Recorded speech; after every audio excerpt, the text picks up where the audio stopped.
Good morning, everyone. Welcome to the first ever Proactive ISP Virtual Summit powered by Preseem.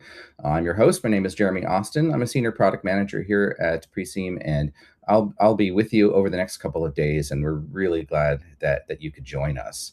This year's theme is AI in action, and I think we all realize that AI is rapidly reshaping this industry, or what is called AI. And the honest truth is that the pace of development in this space means everyone is at a different point in this journey. Some of you have already deployed AI tools and are looking to go deeper. Some of you are still evaluating where it even fits into your operations. And both of these are completely valid places to be. This summit is designed to be useful to all of you. Over the next couple of days, you'll be hearing from people sharing what they've tried and what's actually working. And by that, I mean what's working for them. There's no one size fits all answer here, and we're not going to pretend that there is. What you'll take away are real perspectives from other decision makers like you, so you can figure out what makes sense for your own operations. Before we dive in, let me cover a few quick housekeeping items. We'll be running each day, today and tomorrow, from 11 a.m. to 2 p.m. Eastern. And we've built in some 5-minute breaks throughout the day so you can step away briefly without missing anything substantial. Even though I'm not a featured speaker, I'm looking forward to a lot of engagement. You'll see a chat function here in this platform. You're welcome to use throughout the event, and we look forward to lively but civil discussion. There may also be poll questions that pop up during some of the presentations. Please participate in the polls as they tend to spark some good conversation. And if you have a question for one of our speakers during the session, please drop it in the Q&A tab. Our team at Preseem will be monitoring that behind the scenes, and I'll help bring those questions forward during the Q&A portion of each session. If your question doesn't get answered by voice or messaging during the summit, we or the guest speakers will follow up with you. One last thing, if you can't catch everything live, or if there's a session you want to revisit, all these recordings will be distributed within a couple days of the close of the event. All right, that's enough for me now. Let's get into it. We're kicking things off with our opening keynote. I think you're going to find that it really sets the tone for everything that follows. Thanks again for being here, and let's have a great 2 days. So I'm going to be welcoming Ian Kahn here, a globally recognized futurist, USA Today bestselling author of Undisrupted, and creator of the Future Readiness Score. That sounds awesome. A framework trusted by Fortune 100 companies and governments to navigate disruption. He's the executive producer and host of The Futurist on Amazon Prime Video, and has been featured on CNN, BBC, and Bloomberg. As the opening keynote at this Proactive ISP Virtual Summit, Ian will deliver a forward-looking blueprint for how ISPs can move beyond connectivity to become intelligent digital platforms, unlocking new revenue streams, optimizing operations, and staying competitive in a rapidly transforming landscape. I hope I haven't given your whole presentation, Ian. No, you're good. You're good, Jeremy. All right, welcome. Why don't you take it away? Amazing. Thank you, folks, for having me. Well, congratulations on the summit. First time happening. It's great. And it's a great precedent in bringing people together. It's not just about, thought leadership or, hey, let's find out what's happening, right? You can get on Google and type away on what's happening, but it's more around bringing industry together. So I really love the format, and congratulations on doing it. I see a lot of people have tuned in and they're going to come in. Tell me, what time is it where you are at? I know there's folks from South Africa, from Colorado, where else? Where else? Puerto Rico, Ontario. Let's hear it. What time is it where you are at Wisconsin. right now? I'm in Alaska. I'm 4 hours earlier. So I got up a Okay, little bit all right. earlier, See, and I had my coffee, my decaf coffee, so I'm ready to go for the next some few people hours. are waking up, some are ready to go to sleep, but I think Yeah, mostly we are doing, yeah, there's 5 o'clock folks in here as South well. Africa. But thank Yeah. you. Thank you, thank you, thank you, whoever's in there. Thank you for being here. I'm going to share a few things with you. Um, Time restraints, I cannot talk um, so deeply that we get into the roots. But I want to share something high level with you, and perhaps it helps you get into a certain direction, right? We'll also do Q&A and see, if I can address any questions you may have. But whatever you're coming in with into the session and the conference, just keep an open mind, because you will feel content of different types coming in, industry content, futuristic content, but absorb it and use it to your best advantage. So I'm going to put up my slides up, and the team will do it, and then we're going to kick off. I'm going to talk about the connectivity crossroads, right? It's about, where is the industry right now? where is the industry headed? And what do you need to do in order to make the best time possible? Drive more revenue, drive more customers, drive more engagement. There are many goals that everybody has. Well, least to say, AI has a big role in what we're doing right now and what will happen in the future, because it addresses many things in a business, from back in office operations, sales management, enablement, detection of threats, a bunch of things that are very, very addressable for you. We had shared a future readiness score assessment for everybody before the session. And I know everybody's busy, you probably didn't get time, but here's what we need to do. Take a picture of the QR code or scan it and do this quick 1-minute assessment, because then we will know what exactly is happening with industry, with everybody who's attending this conference, and how do you move together. Results will be shared with everybody. Results are also confidential, so nobody's going to know who has scored what, but it'll give you an idea on where you stand right now. Now, we've run this assessment for more than 1,000 different organizations. We have large associations and organizations using this to get their members future ready. So this is your opportunity to know how future ready you are with what's happening with respect to AI. Okay, and again, another 5 seconds, we'll put it up and then I'll move forward. Okay, this is where we are today. I know all of you are super tuned into technology, but you're also busy with work. So I want to put up some numbers on the screen, right? Global investments in AI are staggering. It doesn't make sense anymore. About $200 billion deployed in just 2025. There's 300 million jobs being transformed across healthcare, manufacturing, telecom, customer service, transportation industry, and globally. It's not about just North America. This is a global phenomenon taking place right now.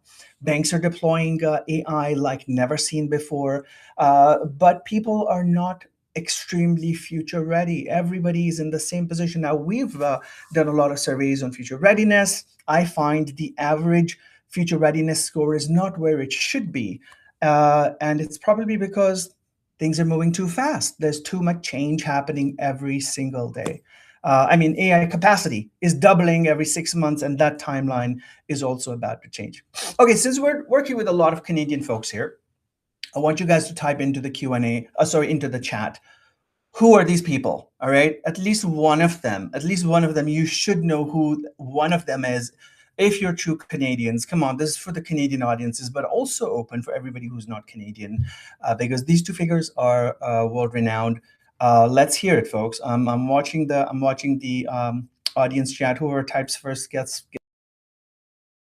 So these two gentlemen are Nobel Prize winners. They won a Nobel Prize in because of AI, and not because of them being scientists. But they both got a Nobel Prize in something very different. One got it in physics, one got it in chemistry. And the question is, why are AI scientists now getting a Nobel Prize?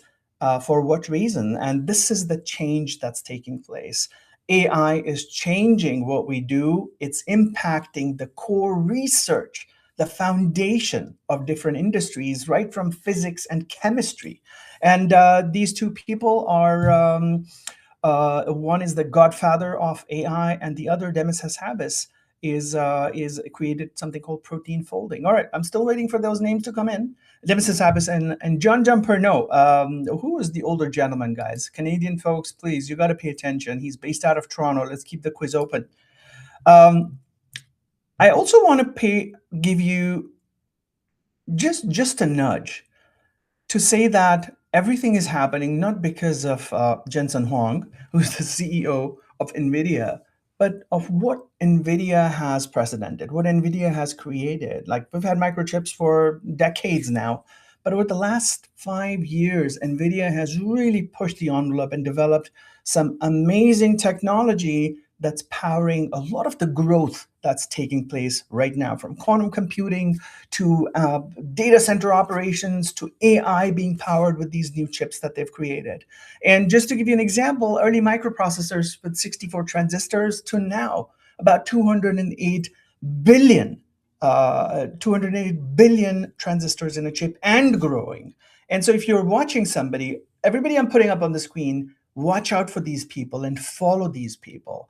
Carlos, you're right. Jeffrey Hinton is the right name, and Jeffrey Hinton is one of the very well-renowned AI researchers in the world, and there's many others. These are just two examples. So Jeffrey Hinton and Demis Hassabis. The microprocessor revolution is powering a majority of the revolution that now is able to work with data, and now we're able to use AI.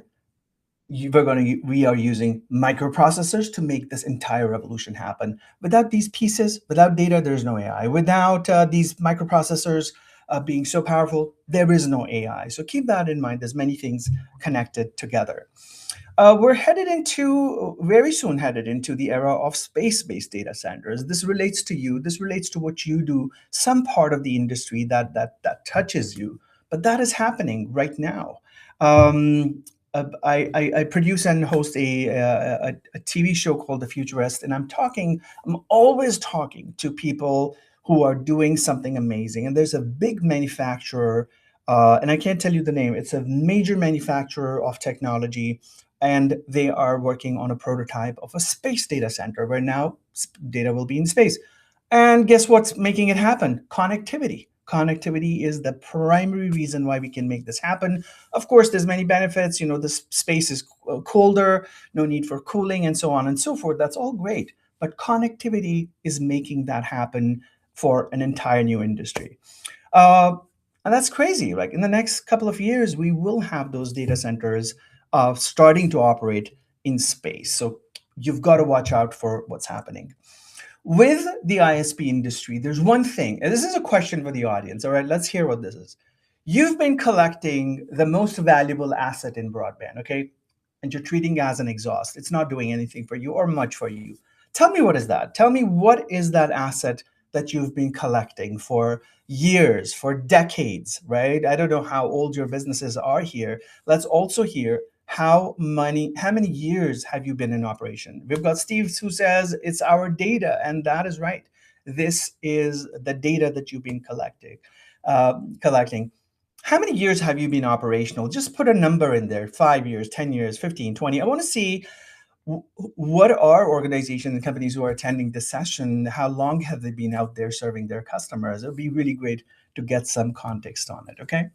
So data is probably not probably, and this is not me saying it, I'm not creating anything new. This is old news, that data is the most fundamental asset that you're sitting on, whether it's in a data center, whether it's in a silo, wherever it's sitting. I talk with multiple industries. I talk with so many different industries on a daily basis.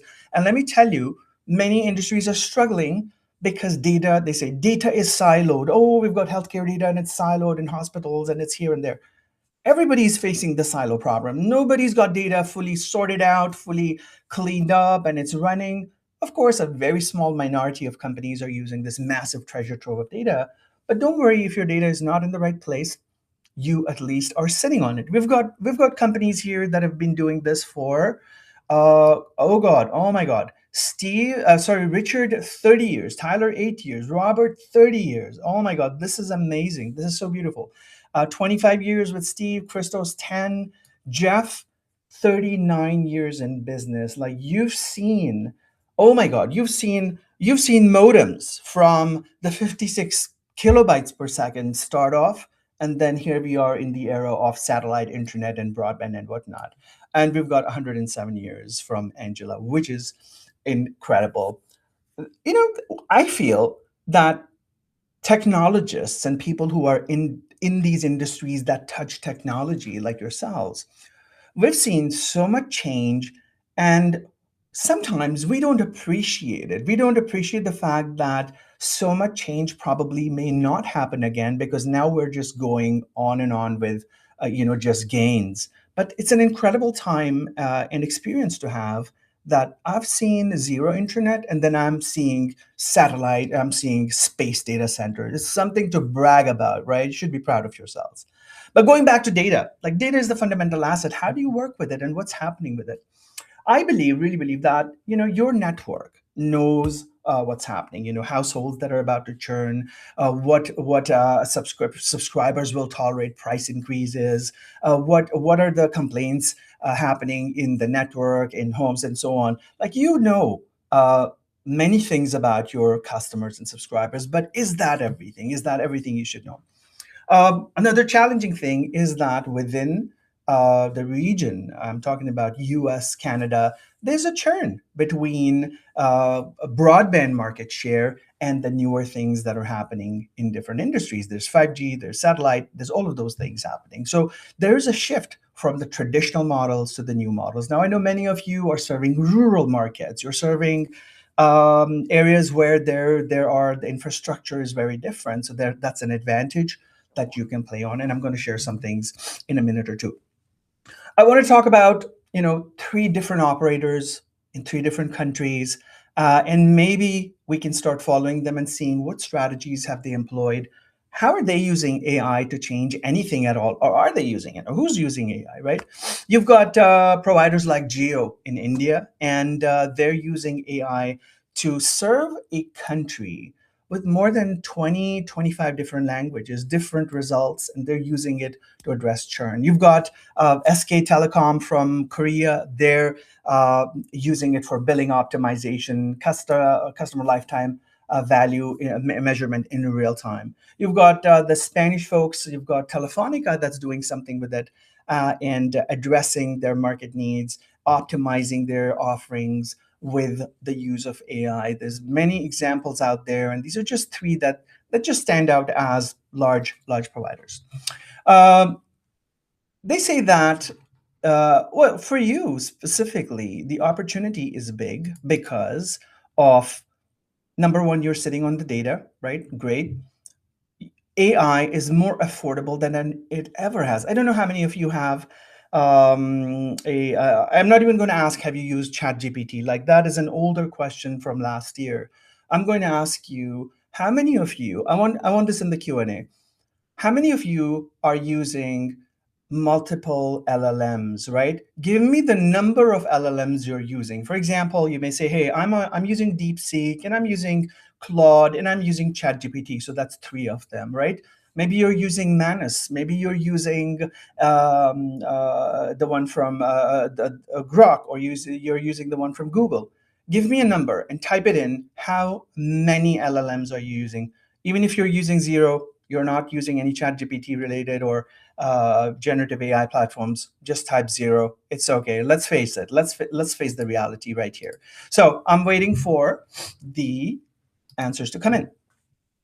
All right, 3, 3, 2, 2, 4, 4, 2 to 3, 2, good. And I'm guessing, the common ones are ChatGPT because they're just so popular, and Claude. I generally am also playing with Claude a lot. It does a lot of good stuff. So 3. I'm waiting for the number 4 to come in. Steve is doing 4 different LLMs, which is great. Ken is doing 4. Steven is doing 3 or 4. Which is amazing. I think you guys are already experimenting. You're already beginning to differentiate between different LLMs and what they do for you. Okay, here's a trick question now. This is going to elevate the level of sophistication. How many of you have already developed an app, a system, a workflow, an automation using either Replit or Lovable or one of the vibe coding platforms, and you are using multiple LLMs at the back end to do whatever you're doing, right? This is a much trickier question. I'm gonna see who's doing it right now, and I'll be super impressed with you guys. So you're using a vibe coding platform, you've built something for the business or for yourself, and you're using multiple LLMs at the back end to do that. Maybe Claude is doing something, ChatGPT is plugged in and it's doing something. Now that is really innovative thinking, let me tell you that.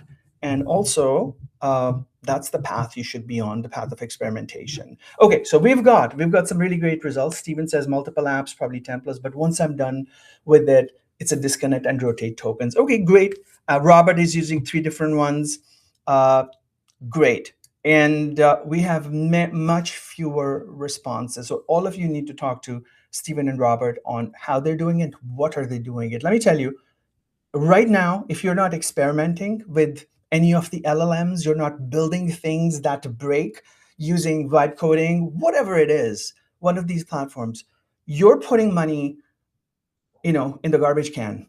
You're discounting your own self. You're wasting your talent, right? I'm not saying leave everything and just go vibe code. I'm not saying that. But if you're not curious about the solutions you can create, it means you don't know what you can create. And I'm fully okay with that. And that is the hump you have to overcome. Once you get hooked on to creating solutions, creating smaller things, and you're not creating a production level thing, on the first day, you will realize the power that you have to amplify and accelerate the time it takes to address these things that you need to do, to lower churn, to have better customer experience, to have all these business issues, where now creating a solution is so much more easier that it seems like a joke. It really seems like a joke that you're able to code something in a matter of 2 hours, 1 hour, in a matter of hours or days, and it actually works and you can deploy it. So all excuses to say there's complexity with technology are out of the door, because that doesn't exist anymore. Okay, so you've got to get on that bandwagon right now. There's a very critical area that you need to be aware of is cyber attacks, right? Cyber attack detection, using AI to do that. Like, this is going to get worse. Your customers are going to be hit. You're going to be hit, guaranteed. You will be, and it's just a matter of when will it happen. And so AI can help you either build solutions, put it into that threat detection area of the business. Um, how much? Here's a question for you. What percentage of your revenue today comes from anything other than bandwidth? Like, what else are you doing? Give me a number. Give me a percentage number. 1%, 2%, 10%, 50%. I have no idea what you guys are doing. All right, let's hear it. What percentage of your revenue today comes from anything other than bandwidth? Other than bandwidth, could be anything. I don't know what it is. Put the number in, and we'll come back to that stat. I'm also short on time, folks. This is a kickoff keynote. All right, so I'm gonna look at some cool things. AI is not one technology. I really want to stress on this. It's multiple simultaneous business transformations, from network operations to customer intel to reducing your OpEx to adding a security layer. Much of this is common for you. Much of this is common between all of you. But some of you will do something different. Maybe you'll do more customer intel, and you'll improve things in such a significant way that it'll be dramatically amazing for you, right? Some of you might just add the security layer. So you have to address this per business, per your organization. You're not competing with each other, but you're really competing with your own capabilities from the past. So you've got to hold yourself responsible and accountable. Um, there's a bit of a challenge between how AI is being implemented, and there's three fragmented pieces to it. There's leadership that has its own opinion. There's the data side of it, and there's the culture side of it. So if you're going through a struggle right now on, hey, what's our position on AI? It's fine. But if you're not even talking about it, then there's something wrong. You have to have an active dialogue on what is happening with you, with your AI enablement, how you're doing it, what you're doing it, what areas of business are you going to implement it in. That has to be a weekly, daily conversation. It has to be a new revenue line for you, rather than a discussion that, okay, AI is happening, let's look at it later. But it's an active part of your conversation right now. Um, I think there's definitely the satellite providers who are changing what you do on a daily basis. You look at Starlink, Leo, multiple satellite providers. Their business is increasing. I'm getting ads where I am for Starlink. Great, they're doing amazing, beautiful. But I think that's hurting business generally, and you have to change the game in order to gain, in order to become better, and to do what you need to do. Um, they're not going to stop. So what's your strategy, and what are you going to use? And I feel AI is your best companion to address this gap because of the scale AI has and the speed it has. Okay, we've got some results. We've got some folks who've got 10%, from colo business, 20% from something else, 10% from something else, 2% voice, data center, structured wiring, right? You've got some things happening for sure from different parts of business apart from bandwidth, and there's an opportunity to change that. That number should rise, it should grow. And those of you who haven't answered, if you do not have anything apart from bandwidth, that's a red signal. That's a red light flashing right now, and it's going to go off any minute, right? You don't want to be in that emergency situation. There's multiple use cases, from revenue growth to how do we build more customers, right? To, let's say, churn prevention, network prediction, what's happening with our network, customer service automation, personalization, strategic intelligence. They have to be put into your business. If they're not, you have to be working on it. You cannot leave that on the table and address it tomorrow because you're too busy solving the problems that are happening out there. I feel this is a big, big opportunity. I'm not going to go through the details, and I'll share the PowerPoint with you later on because we're also short on time. You will get a copy of this PowerPoint. Here's a quick execution plan. Like how do we even do that, right? This is just nudging you in the right direction. Data ownership is a big part of this. How is data structured and owned by the organization? Who owns it, and what do they do with it, right? Within your business. If it's unstructured, fix it. If it's sitting in multiple silos, put it together, right? You've got to do that and prepare the data before anything else. Pick some cool use cases first 90 days. Either go in slow, don't have to get all vested into it, but you've got to get into it and pick one or two use cases that really address what you need to do. Simple models, operationalize the output. You know the drill. When it says run a quarterly readiness loop, that's fine. But I think before even the quarter has happened, you should already be working on your, the second and third use cases. And look at shifting the business model because the industry is changing. Technology is ramping up. AI is extremely ramping up different things across the board. And the advantage of whoever now adopts really well will be the ones who are going to win in the next 18 to 24 months and going forward. This is the time to build a foundation rather than saying, okay, we're going to completely change our business and jump on AI because, that's what we need to do. No, this is the time to build that foundation. This is the right time because the advantage in the time you gain right now, you will recover it multiple fold later on in different ways.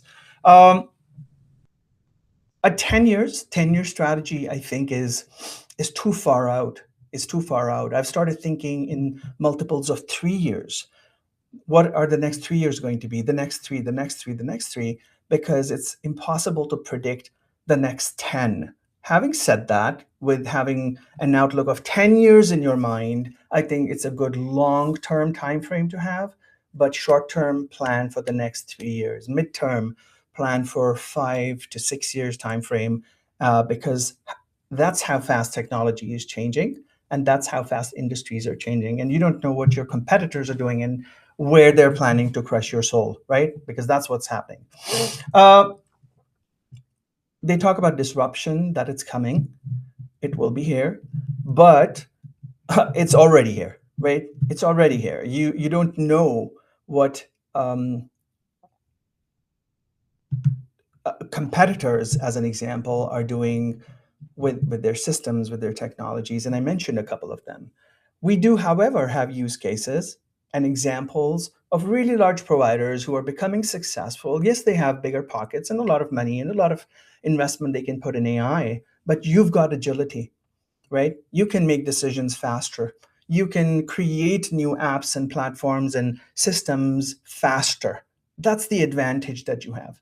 You're close to your customer. You can pick up the phone and call, your local customer and talk to them right away, right? You don't have to go through 17 loops of different departments. And so those are the advantages that you have. The question is, are you ready to really protect what's yours, protect your margins, expand your customer base, really use this data that you've been sitting on, preference data, customer buying patterns, usage data, right? And then adding on top of it, how do you add services on top of it? Whether it's the smart home automation, whether it's creating a new division, adding new products, adding new hardware, whatever businesses or customers you're serving, you have to add these new layers if you want to be future proof, because the business that you're in right now is under pressure, right? And you cannot control any of that. But what you can control is how fast you grow. And that phone call that you can make to your customer, or that email you can send to your customer right away, and meet them maybe in a day or so, and say, hey, I'm here to see that you're doing well, and if you need something else, because we've got all these different things that can add value to you. So the future is literally based on trust, and I feel you've got all the advantages you have. It's a matter of picking up. This conference, again, 2 days, you've got a lot of different sessions coming up on the ins and outs of industry, and how to improve something, and how to make sure that you're driving the ROI across the board. So take notes and create an implementation plan from this conference that you will implement coming Monday morning. Okay, that should be your plan, and everything else will follow. I think this is the end of my time. I've spoken for more than I was allocated. But I'm here. We could do Q&A. Thank you so much for having me. Thank you very much, Ian. We actually have got plenty of time for Q&A, which is wonderful. I've really enjoyed hearing this presentation, and we definitely are going to get some questions in here. I have got one that maybe goes back to a little bit earlier in your presentation. So you were talking about how cable has been losing market share, and while that is true, I mean, surely there must be some. I mean, I do see some cable operators that are being more aggressive about an AI transformation. So, do you have some examples, or maybe just even just a general sense of like when that isn't enough? At Preseem, we've shown that the customer experience at a certain point, it can be good on almost any properly managed technology, and so the differences really lie elsewhere, whether it's that digital transformation, that AI transformation, other market forces, but that you just can't coast. Your stress on how this is a window we have right now that's closing. That seems really important to me. Can you talk a little bit about that? Sort of you've talked about the things that we need to change, but what are the good things that we need to keep doing or do better? That's just table stakes, Ian. See, being a technologist, like everybody who's in the call is a technologist. You work in technology, you sell technology, you're serving technology. You have a curse, and we all have a curse. And the curse is that we don't feel we know enough, or we don't feel we're doing something incredible that's changing the world, right? If I told you, so how do you plan to change the world today, right? You'll be like, nah, I'm just going to work. I'm just going to, like, this is our typical response. Like, I just have calls to make.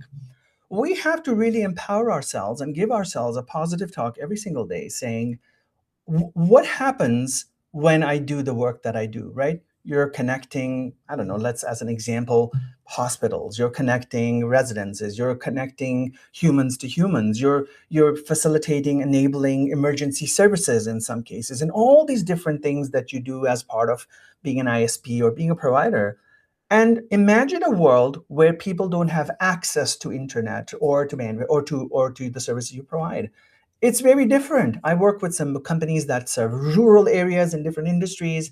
It's challenging when you don't have access to a doctor. You don't have access to transportation, right? You want to go somewhere right now, you're going to call an Uber on your phone, boom, boom, boom. Uber is here in 10 seconds. People have to wait for a few hours in many places because they don't have connectivity. So this is really life-changing. And I get involved in many conversations around access to internet, the basic thing that we all need. So first of all, we have to realize that the work you do is no less than being superheroes, because you're connecting the world to important services. And that should be the driver in the first place. Whatever you're doing now as part two is around efficiency. Okay, how do I do this better, right?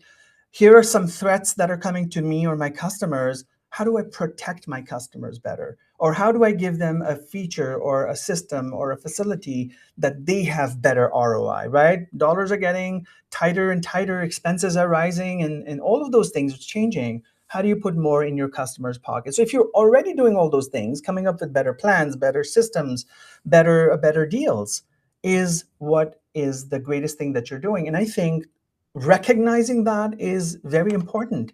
Don't take it lightly that you do all those things. So I think whatever you're doing to serve your customers is what you're doing. um, that's what I feel is great. And I feel we should be constantly recognizing for ourselves, and every attendee should be doing that.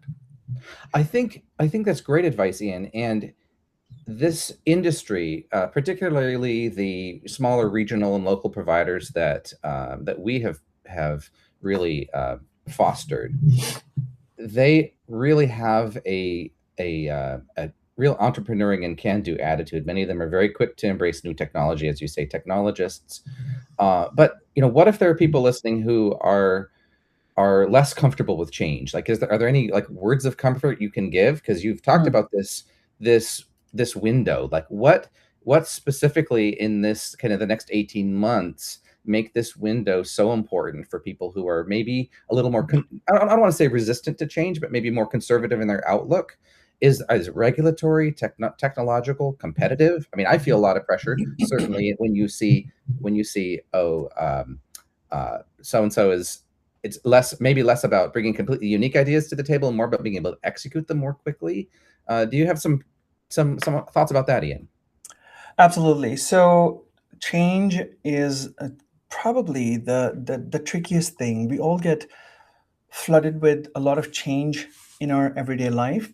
And let me tell you, a majority of people don't like change. Nobody likes change. Everybody likes their routine, how things are going, how processes are working. And the one thing that's happening in our world right now is there's a lot of change happening much faster now, and that is changing. More change is happening in a much shorter time. Can we change that somehow? Like, I'm saying change so many times. Can we change that somehow? No, we can't. We Yeah. cannot change the world outside. The NVIDIAs will continue building the chips. The Sam Altmans will continue building AI systems and their capabilities and so on and so forth. What can we modify? The only thing we can modify is ourselves and our response to this change. And guess what? If you don't adapt to that thing, somebody else will, and they'll forge ahead and they'll get ahead and they'll continue doing that thing much faster and better, right? That is the sum truth. That is the single most truth. Now, tough love, you have to change, right? You have to change, but do it slowly. It's fine. Get better, get 1% better, according to a really famous author, get one Atomic Habits. He says, James Clear, he says, get 1% better incrementally, you'll get much more better, over a period of time. Compounds, And I yeah. say, yeah, compounding effect. But start doing newer things slowly in your business. Let's say 5% every month. By the end of 12 months, that change would have compounded and you would have changed 60%. So it needs a start. Leaders need to be bold. Leaders need to have a little bit of no, it's not about taking risk, but it's about being a little bit bolder and treading on new territory and saying, hey, let's try this thing because we feel this is going to work, because we have some experience in something that overlaps this. So I feel leaders have to do new things, and that's how teams will drive and go forward and end up doing things. And I'm saying this across the board, whoever you are, whatever your role is within an organization, you'll always have people who are fast adapters and they want to do everything new. And there are people who are extremely, no, it's like, no, I don't want to use an app for my banking because somebody will steal my details. There are those and there are these, and you've got to as a leader, pull both of them together. But dealing with change and modifying your behavior from the past is the greatest superpower you can develop right this second, and that'll set you apart. That's very inspiring. Ian, can you go back to that 6-step execution plan? Because we still have plenty of time to talk here. Sure. Yeah, that's a great slide.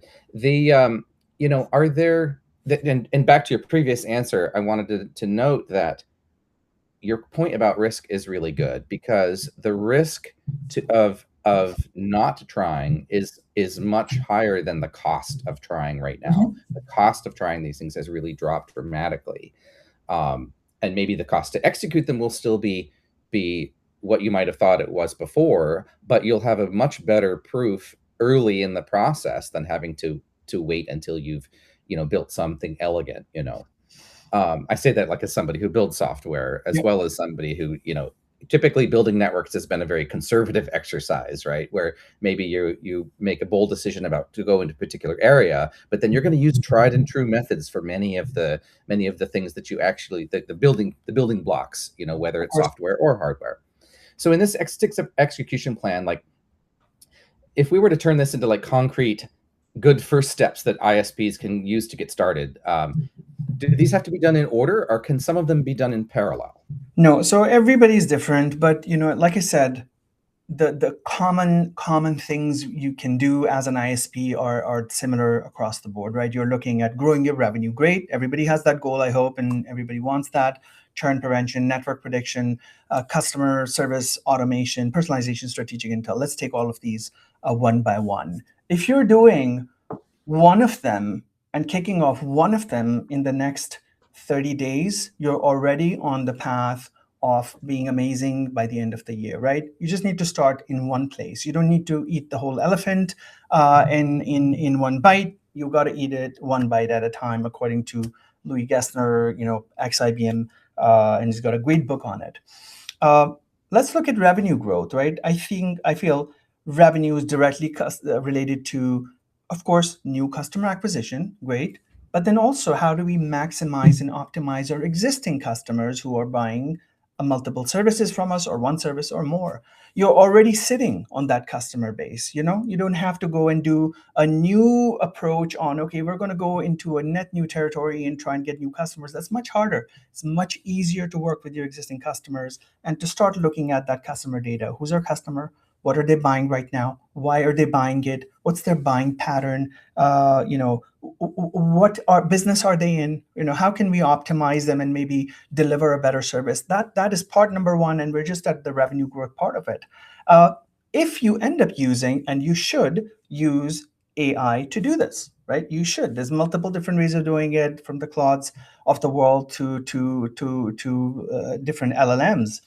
Start with one LLM model, let's say Claude. Not recommending Claude generally, but they seem to be doing good. And that's why I said use a couple of different platforms. A majority of that thinking, a majority of that groundwork that, hey, makes sense for me if I have this here, how am I going to build that? LLMs are really great at that, provided you give them the data, provided you give them the context. I wrote a book about, this book here at the back is all about prompt engineering. And I'm not saying buy it, it's widely available. But it's about how do you talk to LLMs so that they give you the response that you need. So you have to build up that environment and provide it context, provide it with information, data as to what should my, let's say my strategy be. How can I optimize my CX or whatever it is? So that's kind of the way to go about it, not just typing into an LLM and saying, well, I've got 1,000 customers. How do I make them 2,000? It doesn't know what you're doing. It doesn't know what your business is. It doesn't know the different nuances. So get very specific with your prompting. There's no need to share proprietary data or secret customer data, personal information. You don't have to do that. But there's many ways of starting to work with an LLM as an example, or AI in general, as a thinking board, and to figure out strategy level number one. Then you refine it with either your team, either with consultations with other people, and so on. But if you're looking at revenue growth, there's on the screen, it's the dynamic upsells. It's what do we do to increase our revenue? That's number one. If you've already done that, okay, you're doing it, your system is up and running, somebody's working on that from a sales perspective, look at the churn prevention, then address a different pocket of growth by looking at a different element, different pillar, do the 30-90 day thing, and so on and so forth. You don't have to do all of these together. You can do them one by one. Do every one step, say in 2 weeks, create a cadence around it. And then you've got to have really strict discipline and accountability on, okay, we have this thing running, what are the results? We have the second thing running, second pillar running, what are the results? And then carry on. And I truly believe that if you do it right, and you start with, a 2-week time frame to figure out the strategy, and then implement it in the next 2, and have, like, let's say a 3-month, a quarterly focus for at least 2 initiatives, I think you're going to do really, really well, because you will start to see a pattern. You will start to see some things that are not apparent to you only because you started using your data. Maybe you only need two of these things, maybe or only one to get started. So, but the point is, you need to start, and you cannot just sit on your laurels from yesterday and things you did yesterday and the day before. You can't, because some things are changing, and you've got to work on it. Fantastic, Ian. And in fact, there's some great comments coming through in the chat that I want to point out here. I want to get back to Brent's question in our discussion in a minute, but let's talk a little bit about the most recent comment from Brent, which is, it says, is Ian really just saying, don't be afraid to fail at building the wrong tool? And I want to couple that with Steven's comment as well, where he says, you still need people to guide AI in a granular manner for it to be done right. So I'm going to ask you, Ian, given that it's sort of this wide open space, like, what does failure actually look like, right? And how can you translate that specific knowledge, as you were saying previously? You have to really guide it in a specific manner. What's the shortest path to doing that right? The shortest Sorry, that path. was a bunch of questions, Ian, Yeah, but no, no, you get totally, where and I'm they're so going. relevant to each other, and they're all connected. I don't want to give you advice and tell you, hey, go do this, and then you do it, and then you miserably fail and lose millions of dollars. We're not talking about that. We're talking about controlled failure. We're talking about getting started. Getting started is the biggest problem that people have. They build up so much emotion and negativity around change and acting and building something new that they don't end up doing it because it's just so dark and it's just so dangerous. If that's what it is, then you'll stay where you are. Like, really, that's where you will be. I feel, and I know, and I really, prescribe this, that start your experiments with a smaller data set, do an internal, test of a prototype app that does something, use dummy data, use, whatever fake data to make it happen and to make it work. I mean, it's going to take effort, right? But the heavy lifting is going to be done by in an LLM system or what have you. But you have to get started. If you don't have at least 2 or 3 different experimental projects that you're working on to address these 6 things, and these 6 things are nothing new that I brought from the sky, you already know these are the challenges for business. So if you're not already working on these, then I don't know what you're working on. And I'm hoping everybody has at least 1 or 2 of these on their map. So, Brent says, is Ian really saying don't be afraid to fail at building the wrong tool? That's what I'm saying. I'm literally saying that if you end up building the wrong tool, you will at least know what is wrong in the path you shouldn't pursue. Of course, don't risk it to the level that it's undesirable, but have a risk fund. I say have an experimentation budget for things that are going to go bad, right? The typical VC model, venture capitalists, they invest in 100 businesses and maybe one of them turns into an Airbnb, maybe 2 of them turn into something big.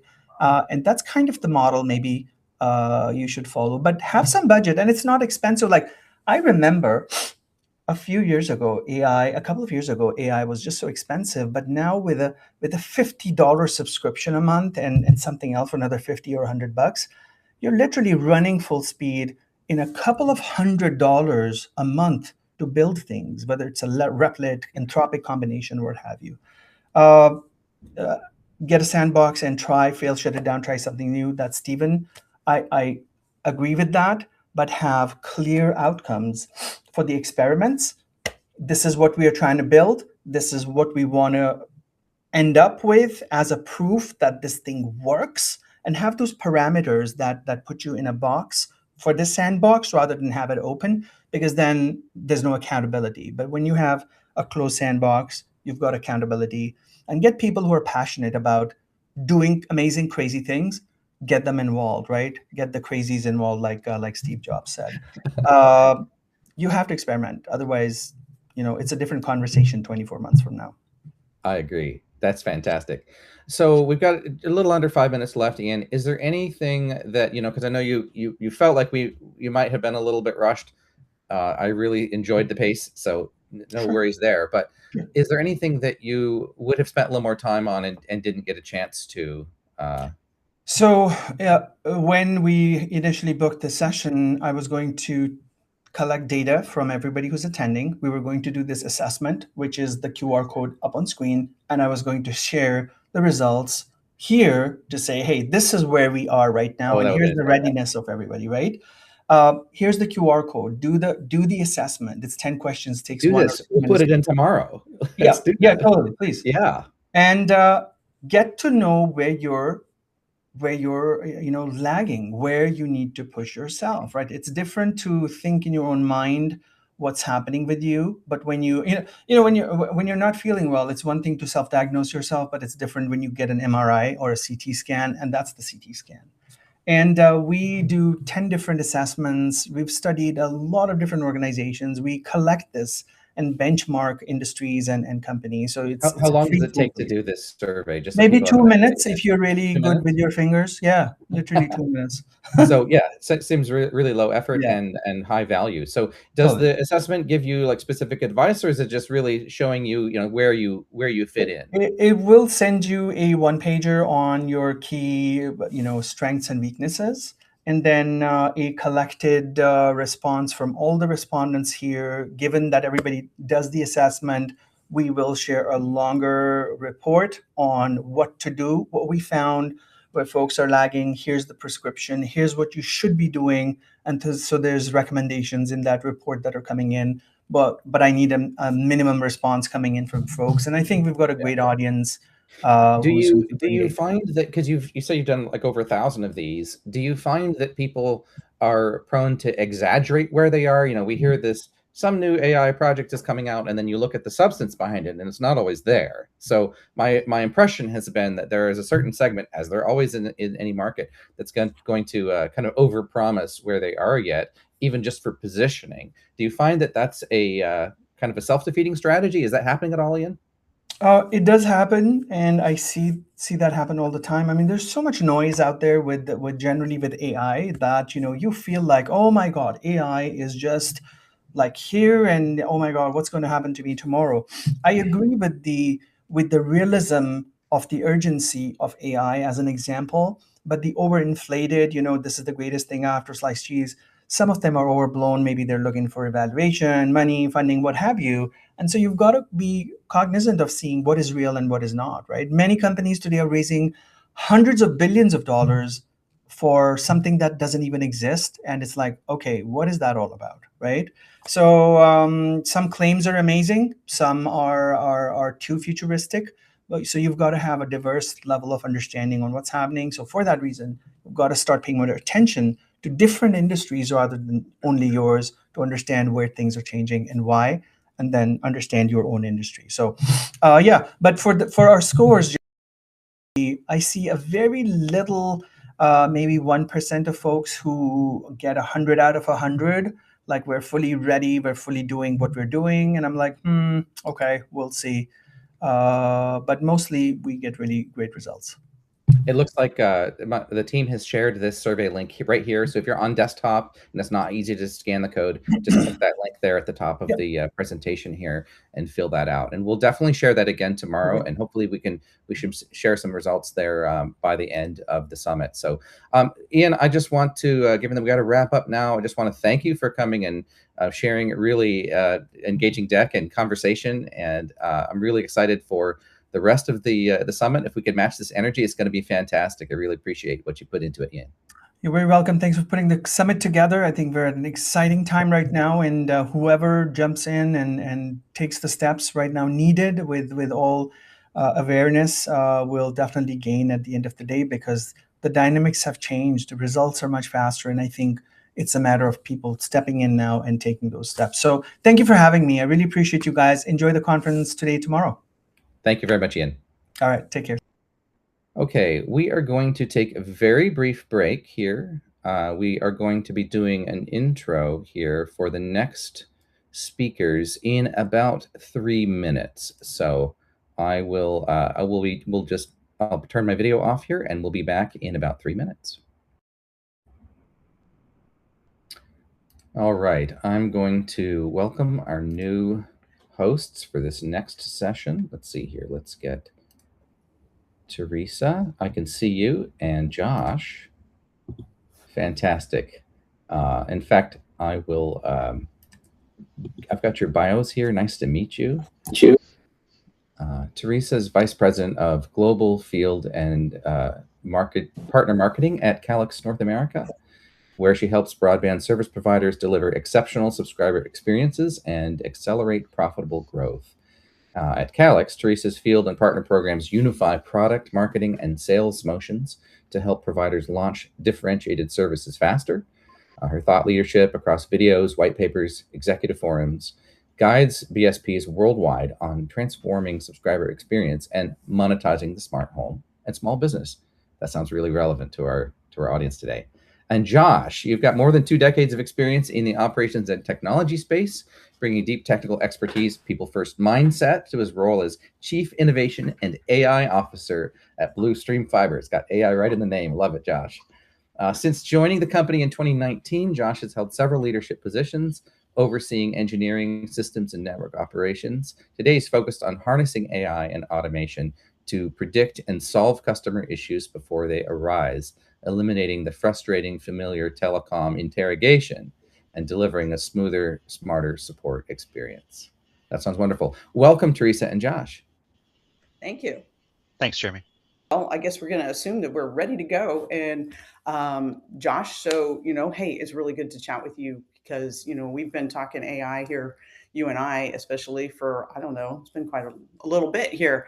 But one of the first things we want to do while you and I kind of get going is we're going to ask our audience is where's their level of AI? Where are they in their journey for AI? So we're going to put a little poll out there. And ask everybody to answer that while you and I kind of get going so that we can better understand who we're talking to today. So that'll be awesome. Why don't you, say a little bit about where you are from, because you're, AI at Blue Stream Fiber. Why don't you give us a little bit more about that as far as what's your specific role within AI at Blue Stream?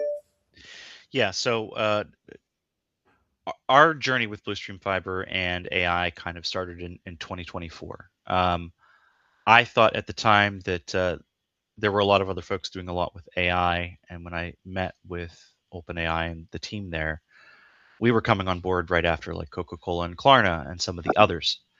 And, being a people leader and doing engineering, I kind of came at this from a slightly unusual angle.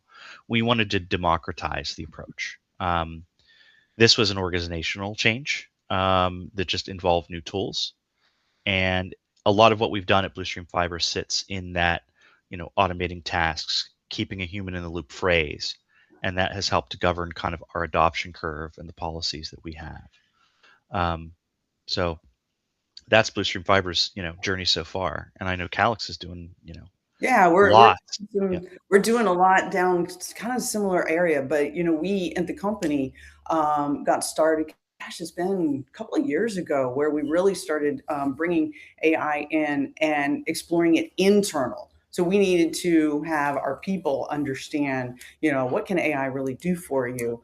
How can it help us in our day to day? Maybe what are some of the things then that we could start to imagine that we could utilize it for as we move forward with our customers as well. So, we started with Copilot. We're a Microsoft shop, so we've got all of so Copilot is the tool. But the thing we did was we put a few guardrails around it. And we basically said, the only thing from an AI perspective you can do is use Copilot. And we basically locked it off so nobody else could get to the other tools. The benefit of that is we know that our internal data has been, well protected. There's a negative because, as we all know, as we've been talking AI, people find benefit of different tools, different sources, different LLMs. And so we do kind of get a little bit limited from that perspective, but we can talk more about that later. I think we're doing pretty good on the poll here. And, you and I kind of were trying to guess before we got together here, what would be the answers to the poll? I think we're kind of, interesting. We guessed pretty close to right. We're seeing a good amount of the audience is still really in the experimenting phase. But we have some that are a few use cases in productions. That sounds about where we thought people would be. Yeah, I'm happy to see that there's 20% or higher of like people that are actually finding ways to do repeatable process. Yeah, Um, that's really nice. Go ahead. you know, no, I was just going to say like with the Bluestream side, right? We didn't really start with AI. We wanted to start with processes that we could easily repeat. So, our dispatch operation, qualifying every single work order going out into the field, transferring that into $2 a month in API tokens, um, is a huge kind of return and a good lighthouse project. Um, that won us the 2026 AI Innovation Award. So the interesting part though is that the hardest part about that really wasn't technical; it's organizational, right? Process clarity, decision rights, who gets to override the AI when they think it's wrong. Um, what really looked like an AI problem was just a workflow hygiene issue where we've just been tolerating it for a very long time. So for the folks that are, listening right now that are thinking about different workflows, the surprise isn't necessarily what AI can do. It's just how much of your work is already AI shaped and just waiting for the right tooling to get in there and go. So. And that's actually a really good point, because as we look at AI, one of the questions that you and I have really talked about is, what are some of the business problems that really drive the AI exploration? Kind of like, and what has surprised you early on as far as you've thought that through? So that kind of leads from what you were just saying. Yeah. Um, I think for us, the back office work was lots of pattern matching, right? So what are people doing heroically that you don't know? So when you go in and you start to process map these things out, once you see it, you really can't unsee it. And how quickly, I think we all are feeling this a little bit that's working in AI, is how quickly the ceiling kind of moves. So capabilities that were impossible 6, 9 months ago are now table stakes. So if you're designing for today's model, you are unfortunately like building something that will be replaced probably by the time that you're able to procure and build. That is a tough piece. That is tough. It's interesting, because I was thinking about that, just personally for a second. I worked on something and I used Claude to do that. And it's been a little bit since I touched it. And I'm like, okay, I'm actually nervous. If I go back and look at it, what could I possibly do with that now? And that was writing an AI, an app for an iPhone. I used Claude to do that with, their code. And now, who knows what my app could look like? I think I need to go and spend some time doing some more of that. And if you think about it in business side of things, Claude, I'll use that example again, because recently I was talking to somebody and they said, "Oh, you've got to use Claude again." And I hadn't really been using Claude. And so I had some research I needed to do for Calix. And I went and I asked it my prompt, I gave it my prompt and said, "This is what I'm trying to do." And oh my gosh, it spit out an entire research paper with images, graphs, everything in it, all complete. I'm like, okay, what would have taken me normally, that research that I was doing would have taken probably a solid week or more, was now something that took me 10 minutes at most. And it's probably just tuning the prompt that was the most of that time. It's insane, the ability that what we can do today. Yeah, I mean that look, we have skills now that take those one-off prompt copy pastes that we would have to do every single day, and it just becomes repeatable, right? And eventually those skills will become workflow agents, and those workflow agents will become who knows what in 6 months. So it really is maddening sometimes. Maddening. Tell me more about that. Maddening. Well, once you have, I think we in the engineering side of me is like once you have something built and working, you generally don't touch it, right? You let it run until you absolutely need to. And in the case of AI, the jumps in capability almost push you to go back and say, refactor this. Something that Mhm. would have sat there for a year or 3 years in a life cycle is now something that could be replaced in 6 months. So Yeah, that's really interesting, because you're right. I think as we think through AI and some of the things, Calix is doing even, and we'll talk more about those in a few minutes, but is, whatever we can do today, we have to constantly be thinking about what we would like it to do. Because in the end, I think it's not even going to be an end, but in the very near future, it will be able to already do that. So Mhm. things are moving so fast, it's insane. There's data that talks about, people adopting the internet, it took 10, 15 years or whatever, and even, in some cases, decades. You think, some people don't even adopt the internet now. And, in 3 years, there was like 500 million AI users or something. It was, insane data points. So in your journey, when has AI really stopped feeling experimental and really starting to feel reliable? And I think that's a key word there, reliable. Yeah, so for us, it was the moment it got boring, right? I think dispatch optimization felt more experimental for us for about a quarter, right? We had triage, and then we moved AI into routing, Google Road Miles and making sure that texts aren't crossing each other's. Once it became something nobody talked about on morning meetings, then that was kind of our signal. Um, so, yeah, another one that we had is, for legal, we have now an AI contract analyzer that goes through all of these contracts, tries to find language that they need to cross-reference. And before, that would take weeks in a firm, and, first-year associates, 3 weeks, can be Mhm. done in less than 4 hours with a single person. Operational AI is boring AI. Um, if you're still excited about it, it's probably still slightly experimental in your organization. Yeah, I guess that's interesting. That's an interesting way to see it, but I don't know. I almost might argue with you because I'm excited every time I see something new. I was literally just looking at Calix's roadmap for the things that we have coming out.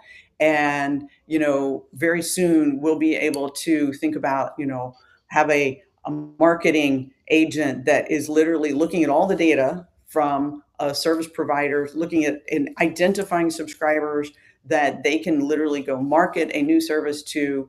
It can all be done automated, and this is about making sure people in the business can help them grow their business faster. So you can literally set an agent off to go find the subscribers that it needs to market a particular new service to, have it do that, and Who move. who needs more Wi-Fi coverage, right? Yeah, Who's using 100% of their bandwidth more than 40% of the time, right? exactly. The capacity issues. Yeah, for sure. Yeah, operators are sitting on gold mines of data, right? Mhm. And they can use AI and use like what you're doing at Calix to help expose that level of detail that they just don't see today. Absolutely. Absolutely. And I know we also have another poll that I'm going to go ahead and have them put up for us, just so that while we keep talking here for a minute, is, and this poll is what has been some of the primary barriers to advancing AI in the organizations. So while they answer that, continuing to think through some of the things that people can do. Is you mentioned capacity. So, and you mentioned, there's a variety of things, but I've been talking with a few folks recently about how can we take problems that subscribers have, identify that problem without necessarily having a human in the loop, and ultimately even identify if we need to send a truck, get that truck going. I mean, obviously you have a human now to go fix it, but if they have to be out there, and we can find the closest truck. So if you think about it from all the data that's in your network, or that Calix can provide, it's you have the information to know whether, for instance, light levels on the fiber are having an issue. And you know that a subscriber is going to start to see that by X amount of time, and you know that a truck happens to be generally nearby right now. Why wouldn't you just have that truck go over there and fix that problem very quickly before sending them another whole time? So think of the efficiencies that you can gain, the time, the faster time to repair for the subscriber, all of that. Pretty amazing. Yeah, and that I think would be like the gold standard that we all want Mhm. to do and want to see. I think though, especially in the operator space, you have multiple vendors and multiple different kind of data lakes. So the thing that I will pressure to everyone that's listening is, data, figure out your data before you figure out your model, whether it's Copilot, Gemini, and the other pieces, right? Organize your environment into, some sort of medallion architecture that, cleans, refines, and puts all this in a spot that AI can grab in real time in a meaningful fashion. And then to do this, you kind of need some deliberate sequencing, right? Internal before external, low stakes before high stakes, right? We kind of earn the right to do customer facing AI by doing internal AI well for ourselves. Um, so by the time anything touches a customer, we have rehearsed that on ourselves 100 times. Mhm. Um, we are just now, again, we've had AI for about a year and some months. We're just now starting to get into, let's put a chatbot out on the website. Let's put a helper in the IVR that listens to what you're calling in for to get you to the right person right away. Those are things that sound great right up front, but require a lot of care and feeding and understanding of where your data is at before you deploy. And Josh, I love that we've talked about that saying, there, Yep. where essentially, you earn the right to do customer facing AI by doing it internal well first. Yeah. By the time everything goes to the customer, it should have been tested 100 times on ourselves. I think that's really true. And we at Calix did the same thing. So we had, many of these sessions where we had our employees go and work on AI. We had AI prompt tournaments and all kinds of different things we then have turned into internally. I was just talking to somebody the other day, and we've now got an agent that helps us identify the severity of cases, when there's an issue, so it identifies quickly the severity of cases, the communication path, really starting to get that type of stuff so that we can internally normalize our communications very quickly. But that's helping us be efficient internally, and then turn around and now how do we do that and make it external to our customers as well? So we have our poll here. So what's been the primary barrier to advancing AI? And I think that's interesting. Determining, really identifying the right business use case, I think is what I'm hearing, is seeing that. Now the next one is competing priorities or limited capacity. Now that doesn't surprise me because we Yeah. all have a day job, and we know the process that we're trying to follow. It may have lots of manual steps, but at the same time, we know the process. So now if we want to go and modify the process to incorporate, new capabilities into it to make it more efficient, it's not something that just happens. You have to actually do the work to do that. So go ahead. No, part of having like some of these barriers and identifying these pieces is making sure that you have stakeholders from kind of, I would say, every single part of your organization. My um, my culture theory here is that if you democratize access and you don't gatekeep AI into kind of like a single silo, you can actually solve a lot more problems than um, you'll necessarily get when you say, "Hey, we want to talk to you about AI for your department."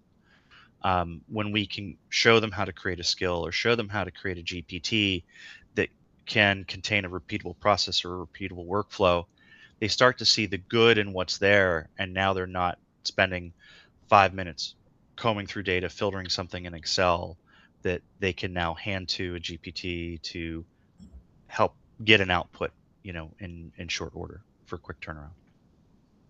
Yeah, for sure. Pay, Uh, sorry. no, go ahead. Keep going. Pacing is also kind of a leadership decision, not really a technology decision. The model is always going to be ready before the organization is. So, have those conversations and come up with a framework that works for your organization that says, this is how we want to adopt, this is who we want to include, these are the guardrails that we want to make sure are in place, and find a low stakes, highly repeatable process that you can use to show return on investment. Mhm. Yeah, absolutely. I definitely think I agree with you on the whole, it has to come from the top. So in any organization, the leader has to be really encouraging everyone down below and has to be doing it as well. So, we see in our company, all of our top executives utilize AI for a variety of things. And it's interesting, what they use it for and how we learn from what they use it for. And so that kind of funnels down. We start to see the benefits, and then everyone in the organization starts to adopt it based on, oh wow, you did that. How? There's the different scenarios. You generated, like I said, that research report that I did. That I guarantee you, I was researching 10 companies. Nobody researches 10 companies in 10 minutes. It doesn't happen. But with AI, I could research 10 companies in 10 minutes and have an amazingly complete report. So those are the types of things internally. And then we turn that around and take all of this data and extend it to the use cases, to our customers.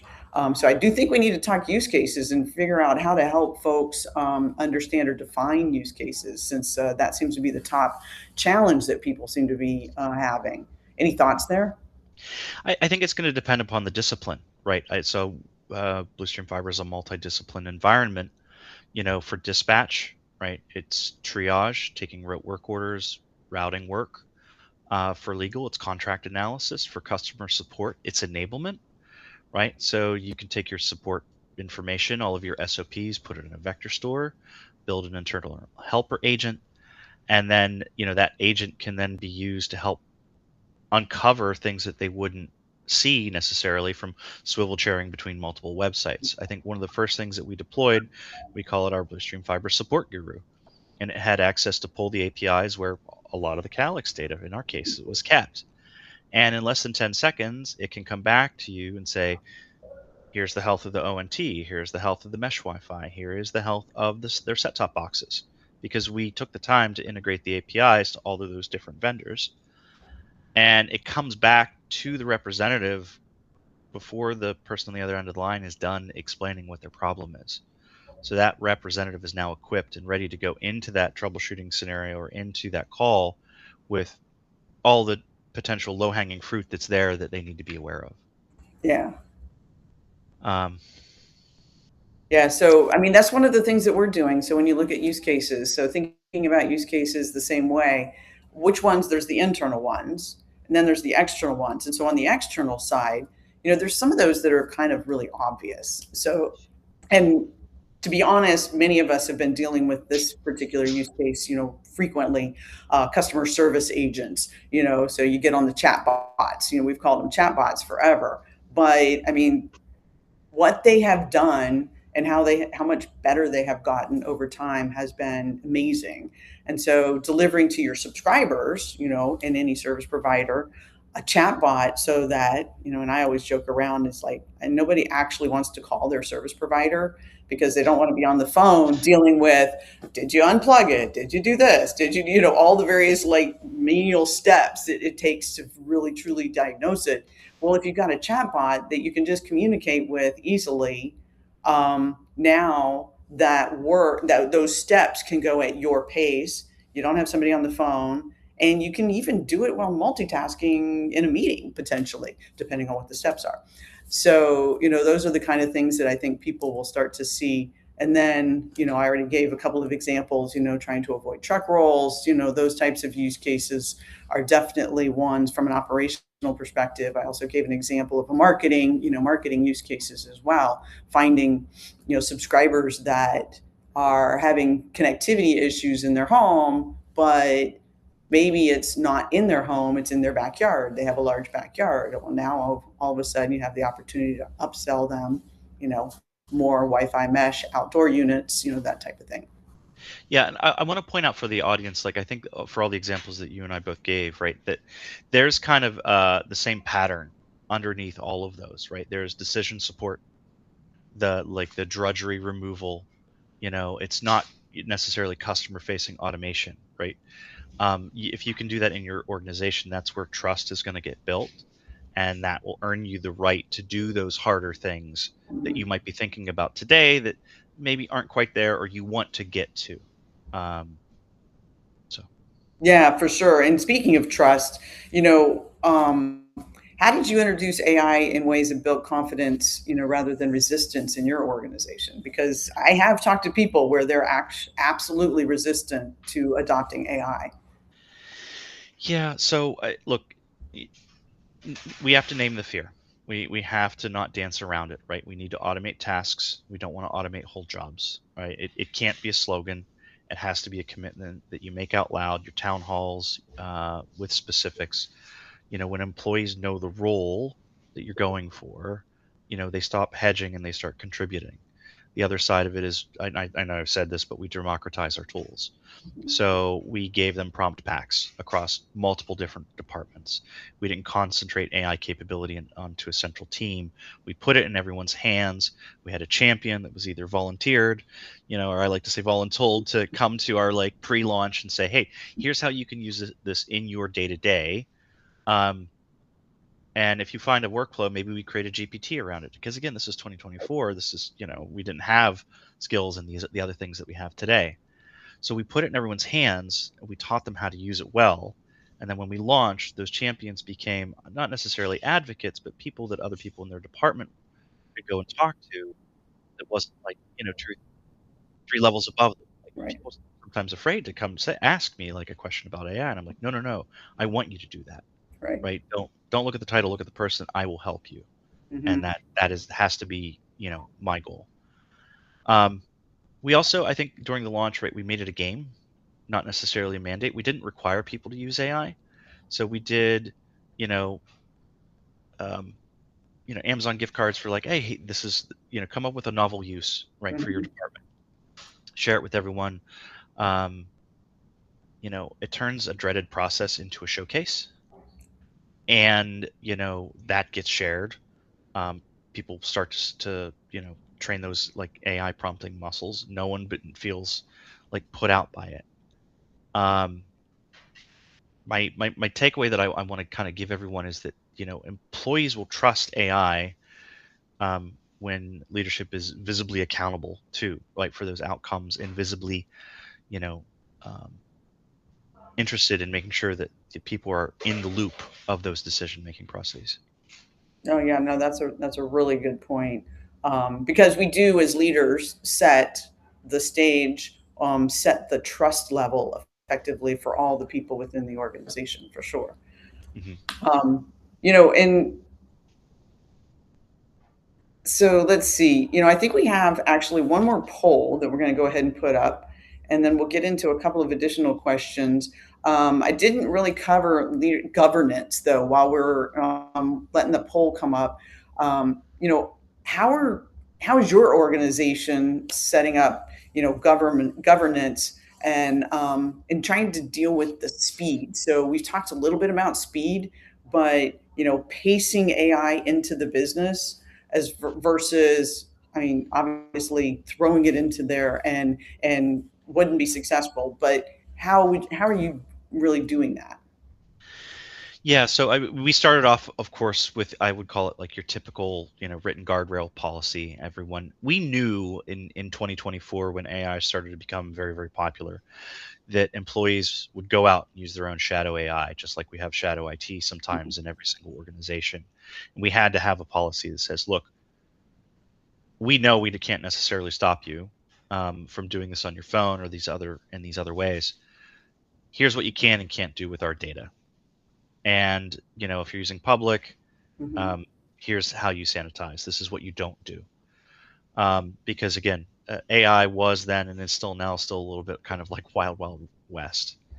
So now we've evolved that with you know Anthropic and OpenAI to have AI policy guardrails written into the portal. We have skills that are installed from our people and culture team to prevent like PII information from being used in an incorrect way. So it's gotten much better, but there's still it is still early on how you kind of deliberate and sequence the different ways that employees can use this with your data. Because before it was very hard to reach the data, it was very hard to understand it, and now you've given them a buzz saw, and we don't want people necessarily cutting limbs off with these things. So there's lots that you can do, also kind of like in Active Directory and SSO to prevent certain access from certain data. So it's made us kind of revisit things as simple things like SharePoints, right? There are organization-wide SharePoints that not everyone even knows exists, but now if they do a simple search in ChatGPT or OpenAI, all of this data that's in there is now uncovered. So it's teaching us to be better stewards of our own data. Yeah. I agree with that completely, and that makes me laugh. And I'm going to tell you why in just a second. I forgot to say with this poll, if we don't have the answer that you're looking for on here, as far as why you think you'd be using, AI adoption, which outcome matters most, please just add it to the chat too, because we could not be all encompassing for this one. But the funny thing is that I wanted to get back to is when we first started using Copilot at our company internally, I would do a search in Copilot, like find me blah, blah, blah, and whatever it was. And all of a sudden I'd be like finding tons and tons of files. And it was like, okay, that's really interesting. Okay, here's a half written one. Here's so now what I didn't know was, are the data, the files that I'm using or looking at, are they even valid? They could be drafts, they could be old, I had no idea what was the latest. I think some of that has been ultimately cleaned up. I think we are also knowing more about what's available, or what's right to use, and being a little bit smarter at prompts too. But I mean, that it was interesting, all of the things we started finding. And so we got our IT department, I know, got much more involved in trying to look at priority, setting, permissions and ownership of files and how we're doing things there for sure. So as we look at this poll, I don't know if anybody put anything in the chat at all. I mean, look here, we do have. Yes, we did get a comment from Stephen. Teresa. Yeah, I see that. So there was no security considerations in the poll, data privacy, and that's actually a really good point. We didn't add that. We could probably add, I don't know, probably 5 more other options in here too, at least. But and all of the above option is true. I think we joked about that. Yeah. Yeah, we did joke about that. It could be every single one of them, because it ultimately, I think we all think of AI initially for the first one, which is why it's the highest. That makes so much sense. I like the second one too. And I like it personally because I have found that in my work, I use it to bounce ideas off, come up with new things. And it helps me think about things in a way that I wouldn't have thought about it myself, which, it's like having that brainstorming partner sitting there with you, where you then can come up with many good ideas. So what about you, Josh? What are your thoughts on what we're seeing here? I fully expected on the first two. Long-term competitive advantage, I don't see that when I have some of my conversations at in some of these. So it's good to see that people are thinking about it as kind of like, 9 months, a year from now, 2 years from now, what does this necessarily look like? Operational risk and consistency in building employee confidence and trust. I really want to impress upon folks that it's really important that you do build employee confidence in the tools that you do roll out, whether it's like a democratized, here people have access to ChatGPT or Claude, or agentic workflows with dashboards. Make sure that those people are somewhat trained and understand the process of what's going on in the background, so that they can help you correct it, because you never just want to hand it off the shiny dashboard to them a day later and say, here you go. Yeah, that makes sense. I think they're going to get us to Q&A here pretty quick. So let me ask you this one last question, Josh, because I think this is really important. What do you think, and I think we've maybe touched on this a little bit, but what will differentiate organizations that used AI thoughtfully over the next few years? So the broadband industry, again, in my experience, right, has a long history of getting really excited about technology, and I think we're all there right now, and then really underestimating the organizational work that's required to make it real. I'm in the fiber business. Calix is in the fiber business. It took a good 20 years of having fiber in the ground to really execute it onto where we started to get it in the home consistently, right, everywhere. AI will be faster, but it's not instant. And I think that the operators who I think that win this and come out on the other side well are going to be the ones who paced it on purpose and didn't jump in without a life vest. Yeah, I those that jump in without the life vest, back to the person who highlighted security concerns, from the poll. I think that, I had this question from a general manager at one of the events I was at one time, and he was using Gemini, and he put some information in, he had information in his email, and his email that he was using happened to be a Google email. So then he's in Gemini, and he was asking some questions, and before you know it, he was getting answers that he thought were private out of the Gemini AI because it was all connected. And he's like, whoa, okay, this is a problem, and so back to the point that we made before is people have to really think. And I love that you guys have done, a lot of specific training of your teams of what is okay to put into AI and what's not, because I think that's really important. And I don't think everybody understands what that could lead to if they don't pay attention to that.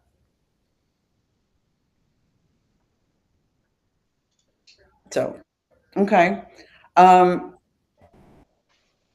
we Can we do some questions, Teresa? wait for questions? Yes. We do have some. Yeah, absolutely. You already covered the or you began to cover the topic of data privacy and security. That's a really good one.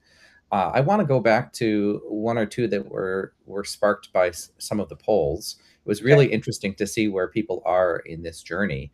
And, Josh, I think it was you who used the term an AI-shaped problem.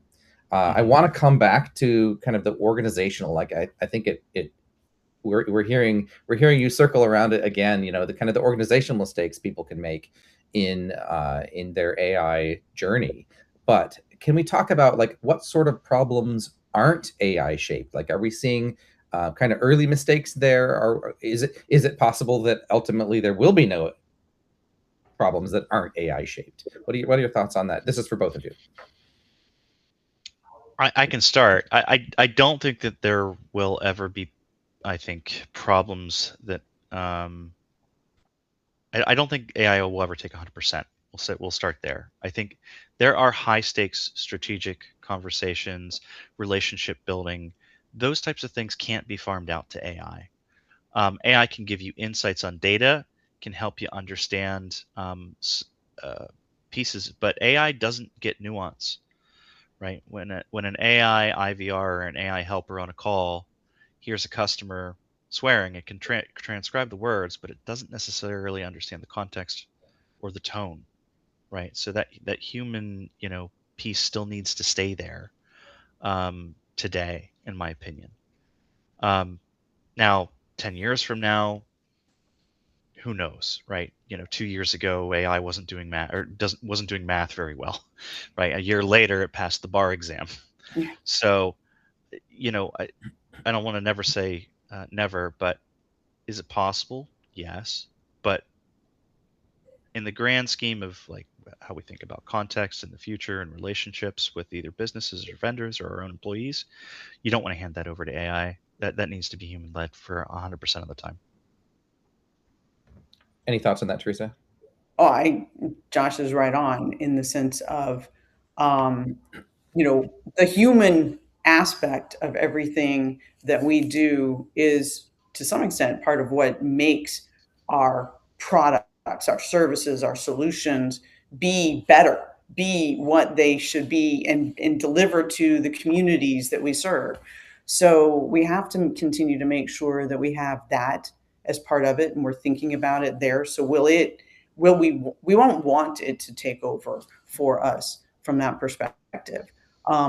But continuing to do those continuing to do, as Josh put it, tasks that are repetitive, are things that are mathematical, things that are analyzing data that will provide you with outcomes that you wouldn't normally find. A human's not going to be able to go through pages and pages of data and have a really good answer.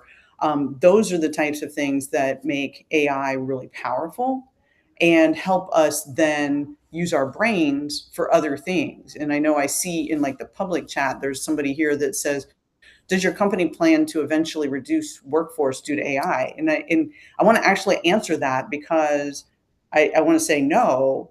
And the reason is not we don't reduce because of AI. What we do is people's jobs will change. So what the people that do today may be doing something different, 5 years from now because of AI. That doesn't mean they lose their jobs, and we as an company do not plan to do that anyway. But it's you find new roles, you find new things. Think about it like the Industrial Revolution. Back in that day, before the Industrial Revolution, a lot of people had a certain set of jobs. Once that came into being and we had factories, they now had new roles, new jobs. People got trained for new things. That's kind of the way I think things are going to happen moving forward.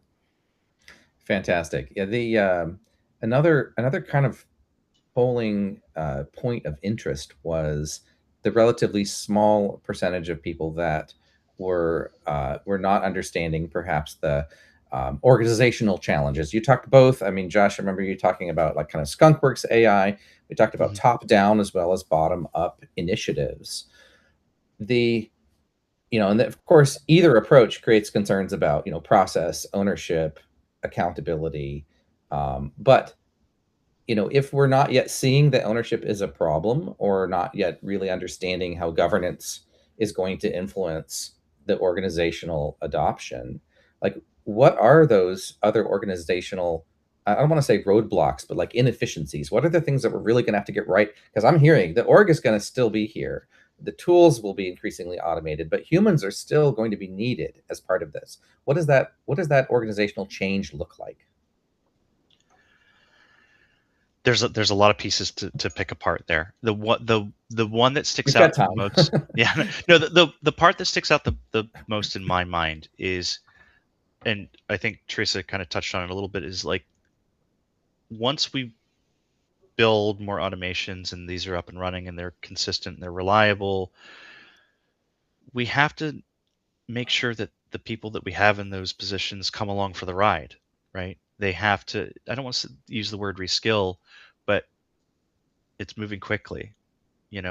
We do open office hours at Bluestream Fiber twice a week for every single person in the company to come and bring either their AI problem or something that they'd like to automate or learn how to automate through. And there needs to be kind of a culture of openness that helps them understand that, like, this is here. We all are going to be dealing with AI in our future, kind of, regardless of whether we want to or not. The genie is out of the bottle in the industry. So let us help you, train you how to use this, so that, whether you're here with Bluestream Fiber for the long haul or you want to change jobs, you actually have a skill now that you can take with you that says that you're ready to use AI in any other discipline that you choose in your future. And that's fascinating, because it is one of the first times that we've had a class of tools that is really usable by everyone in the org, which I find incredible. We've never had that before. Yeah. For everyone in the org, in every role in the org.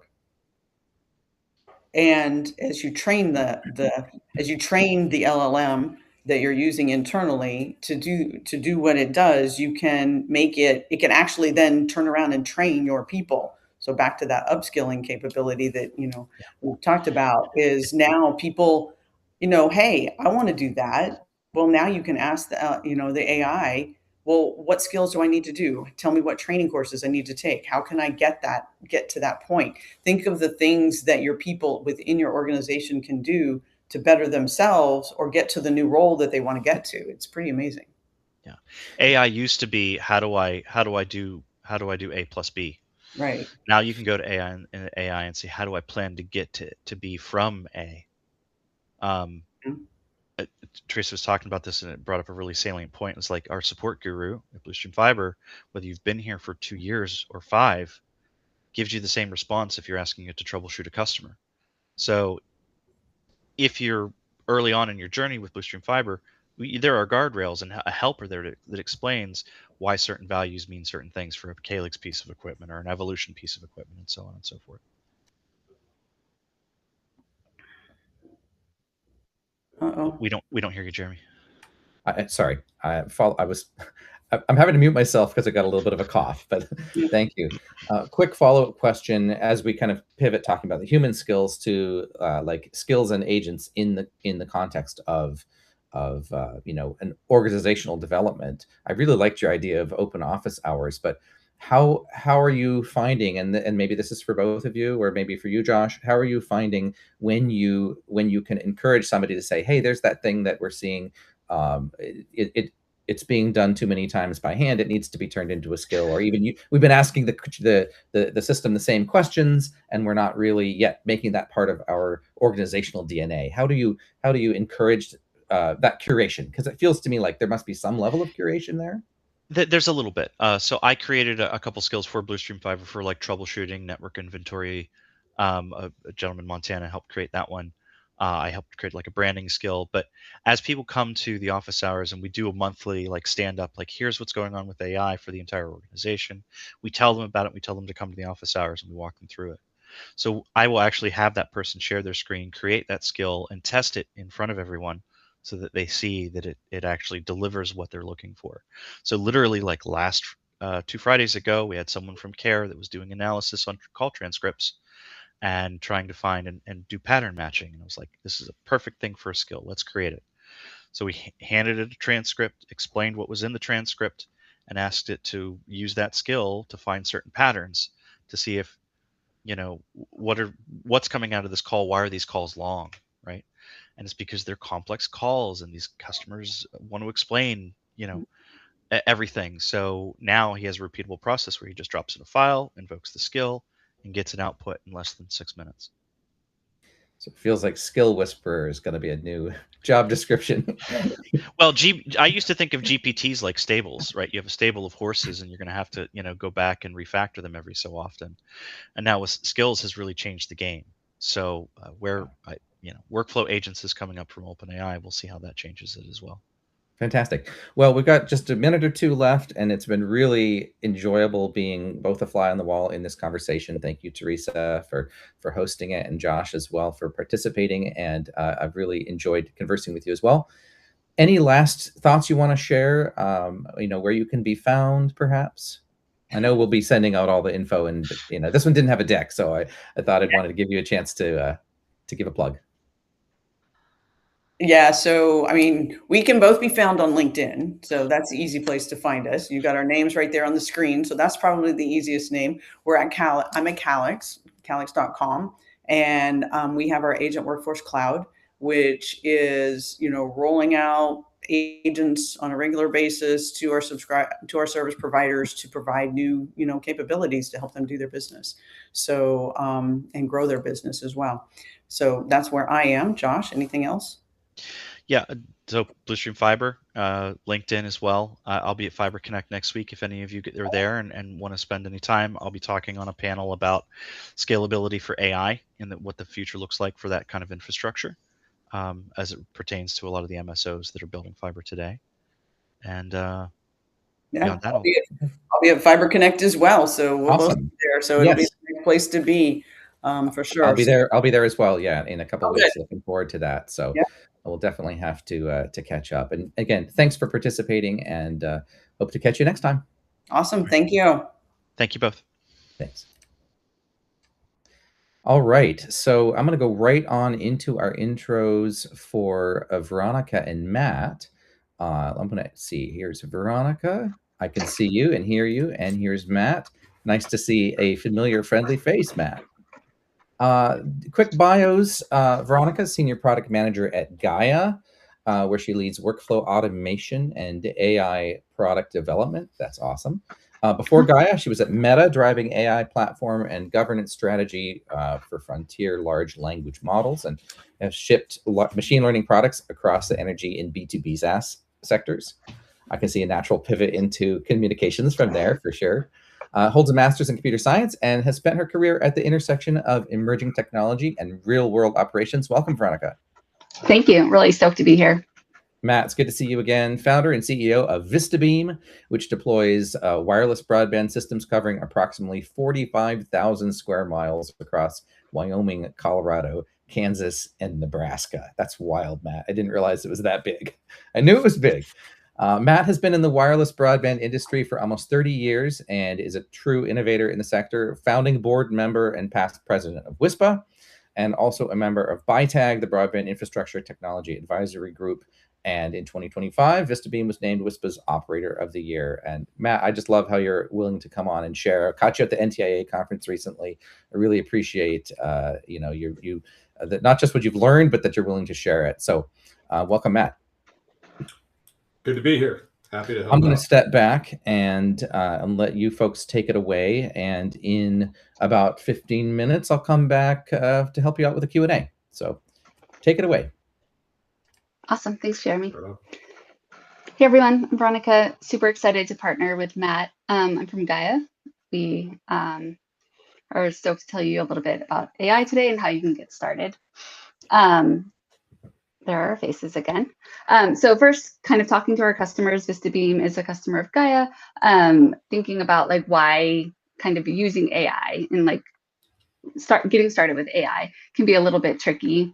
And Matt will talk a little bit more about this, but like the core of your AI kind of success is how well it can understand your data. For example, you're using it in a personal case, right? If you give it access to your calendar, it's going to be a bit more successful in planning your week. If you give it access to your meeting notes, has a little bit more context. So some of our customers that we're finding have their data across several systems, like billing, your BSS, ticketing, you're in Zendesk, you're in PlanHat, you're in all these different sources. And so that can be kind of hard to tie together good AI use cases. Another important part of having a successful AI use case is having access to that data easily, like the AI can go out and find that data. Again, that can be kind of hard with some of our legacy systems that we find at ISPs. They don't have public APIs, or there's other like barriers to getting your data connected. That can be a challenge as well. And then even if you have those things, maybe you don't yet have infrastructure set up where you feel safe testing an AI use case with your live data. And so all of these three challenges can kind of make it really hard for ISPs to get started with AI. And so we're really excited to bring you accessible use cases and ideas on how to build out your roadmap to using AI more in your operations, even if you don't have these foundational parts yet. Matt, anything you want to add there? Yeah, just having that source of truth for your AI systems to draw from. AI is just like anything else. It's garbage in, garbage out. So if you don't have good information for it to draw on, it's not going to be able to draw the right conclusions. So it's really important to make sure you've got that source of truth. And then I think most ISPs are going to run into a situation where there's going to have to be a lot of auditing of existing data, unless you just started and you have like a completely clean slate. You're probably carrying some baggage. So there's going to be a lot of work to go back and get that stuff cleared out and audited, get rid of the false positives and get rid of the noise. And then the systems will work a lot better. That's something that, as we've been in business for 24 years now, and the stuff just continues to build up. We keep finding more and more stuff as we get further down. It's important to make sure that you get your stuff as accurate as possible so your tools work the best they can. Awesome. Thanks, Matt. So whether you have this beautiful, clean data that you can draw from, or you just need to use an AI provider like ChatGPT or Claude in the web app, we think all the use cases today are pretty accessible for those varying levels. But the clean data is a great place to start. So really quick, just want to kind of highlight, sometimes when our users think of, our customers think of AI use cases, they imagine this beautiful agent autonomously accomplishing all these things across their business day to day. It doesn't have to start like that, right? We'll present some really small use cases that can grow into that, but some of the helpful terminology, also if you're a little bit nervous about diving in, so maybe you are using ChatGPT, maybe you are using Claude already just in the web app. You can also think about the scope, right? So there's like the concept of an assistant, where the assistant has a very limited scope. It only knows your help desk tickets, or it only knows, what the data that you've given it. Or I heard the previous session talking a little bit about skills. Maybe it has a skill that safely and securely connects to your database. You can have an assistant that's very well scoped and can only do a limited amount of things to kind of start testing those waters. And then when you're ready, you can start building out into an agent, which kind of takes several feedback from several different agents and starts acting autonomously. So there's also a couple different layers. As you get your feet wet a little bit, you feel a little bit more comfortable, your employees feel more comfortable using AI. You can kind of grow from like, okay, we have a skill in ChatGPT, to we have an assistant, to we have an agent. And just really quick, because those terms can be used interchangeably sometimes, the way we think about assistants versus agents is, again, very limited scope. So in Gaia, within our workflow builder, it's in a very specific context. All this assistant knows is how to write GraphQL or TypeScript, and it knows like Gaia's GraphQL API, and that's all it knows. If you ask it to go give Matt a discount on his latest bill, it's not going to do that. It's not going to know what you're talking about because we didn't give it that access. So when you're building out your workflows, it's a very limited scope. Whereas an agent that we're developing at Gaia is more autonomous. Hey, go look at Matt's account. Oh, he's had like terrible network performance. Go schedule a technician to go out there and check on him. Let's open a ticket to track it. There's a lot of noise on the line. I'm not sure if it's on my end. But agents can kind of start acting autonomously. Again, it's a progression depending on your trust levels. So how can you get started today, whether you have a full Google or AWS integration, or you're just working on the web app? We think there's three. Oh, sorry, Matt, anything you wanted to say about assistants versus agents? No, just that sometimes it makes sense to treat an agent almost like an employee, which includes kind of having periodic reviews to make sure they're doing their job correctly, and that sometimes they can run amok. So it's important to make sure that the right guardrails are put there to prevent them from going off script. Yeah, definitely. We've all heard those horror stories about open Claude deleting someone's whole inbox. So 3 use cases to kind of get y'all started today. We're going to cover an internal knowledge copilot for your customer service representatives. I think we're all trying to scale more with less. We're trying to grow our customer base while also not exploding the size of our team. So an internal copilot can be really helpful. Tier 1 ticket triage, again, kind of the same concept. Sometimes tickets sit there waiting to be reviewed, and the teams can't action on it because they're not assigned out yet. So that's one way to kind of speed up that process. And then churn risk scoring. I think, again, as you kind of layer on all this knowledge and you start to trust your AI providers and get your prompts and skills like really fine-tuned, you can start introducing more complex understanding like churn risk.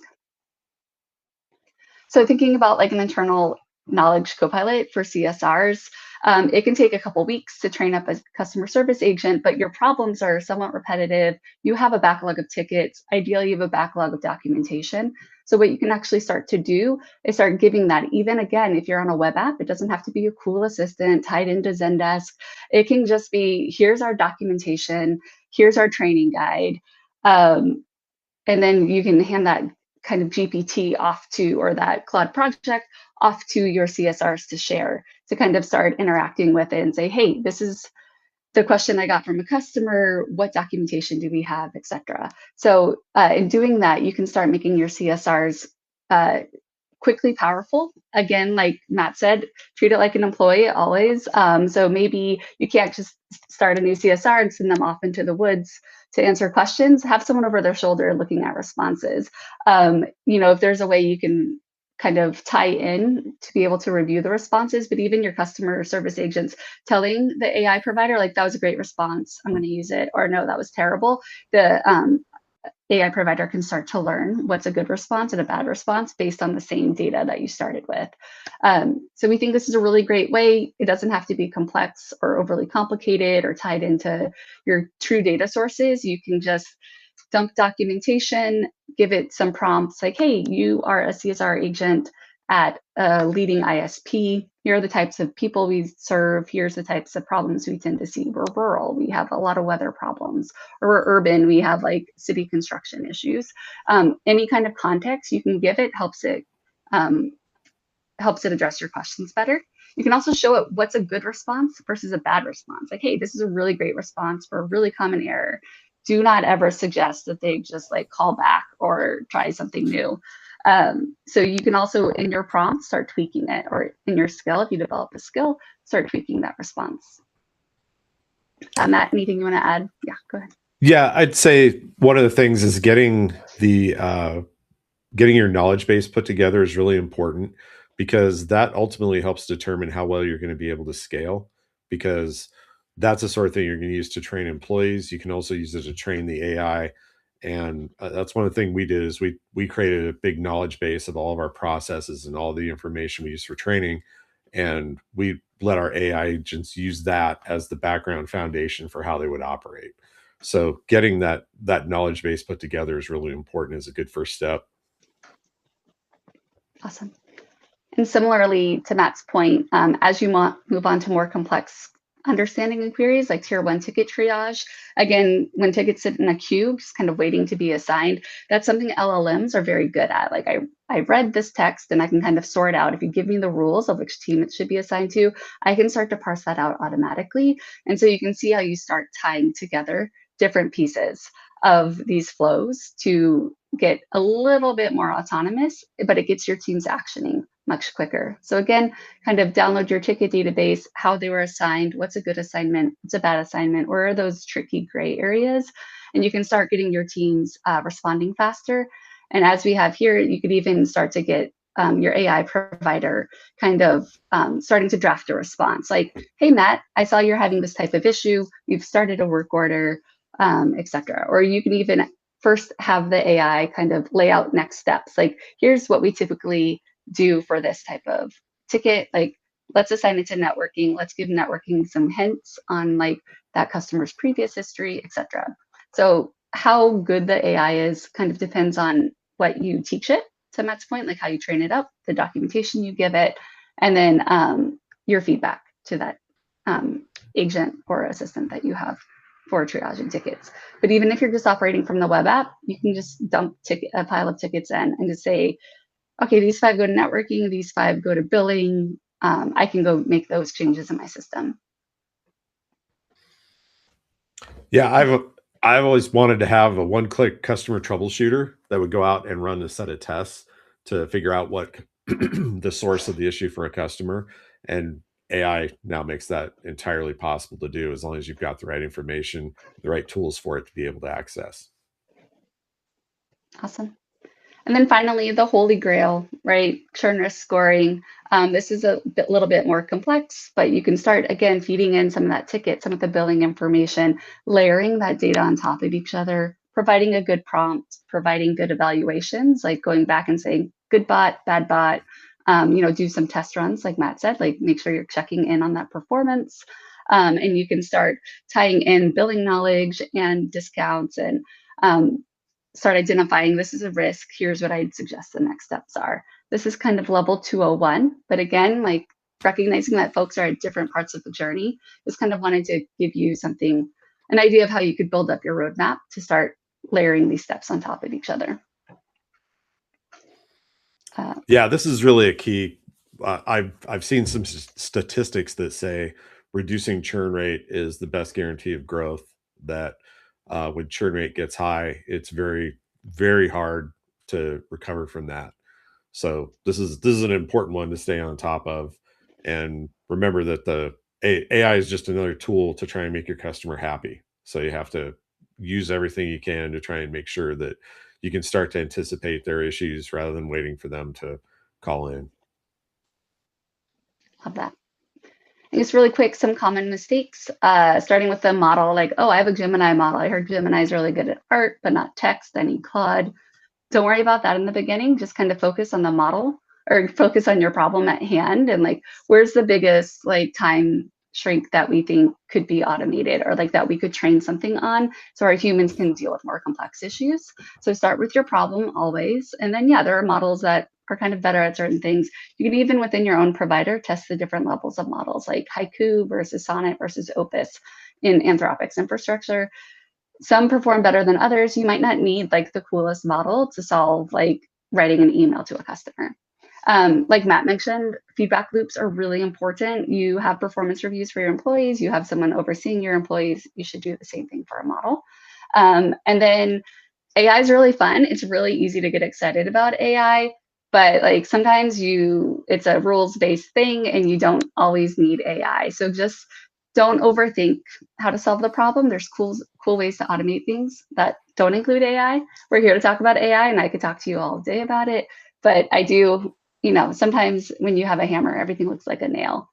So hopefully these use cases help you see where AI strengths are, categorizing, reviewing text, writing text, following procedures, etc. Versus like if it's 28 days old, mark it as X. That's not your best use of AI. And the feedback loop is super important, and that includes customers. We created a AI customer service agent where people could call and talk to it, and there were customers that absolutely hated it. And it didn't matter how good the tool was; it was not a human. So that was an important piece of feedback that we needed to have, and figuring out, having the things there to make sure that you've got the right interface with your customers is still probably the most important part of all this. Awesome. Absolutely, Matt. Awesome. Short and sweet, but really excited to talk to y'all. Look forward to the questions. That was fantastic. Thanks, Matt. Thanks, Veronica. Really appreciate that. I do have some questions, and obviously, if you've got some more in the audience, please type them in. Keep the conversation going. You talked a little bit about kind of that feedback loop once you've started building, but then at the top of the presentation, you also talked a little bit about legacy data being kind of a significant problem, the quality of your legacy data. So, if we were to say,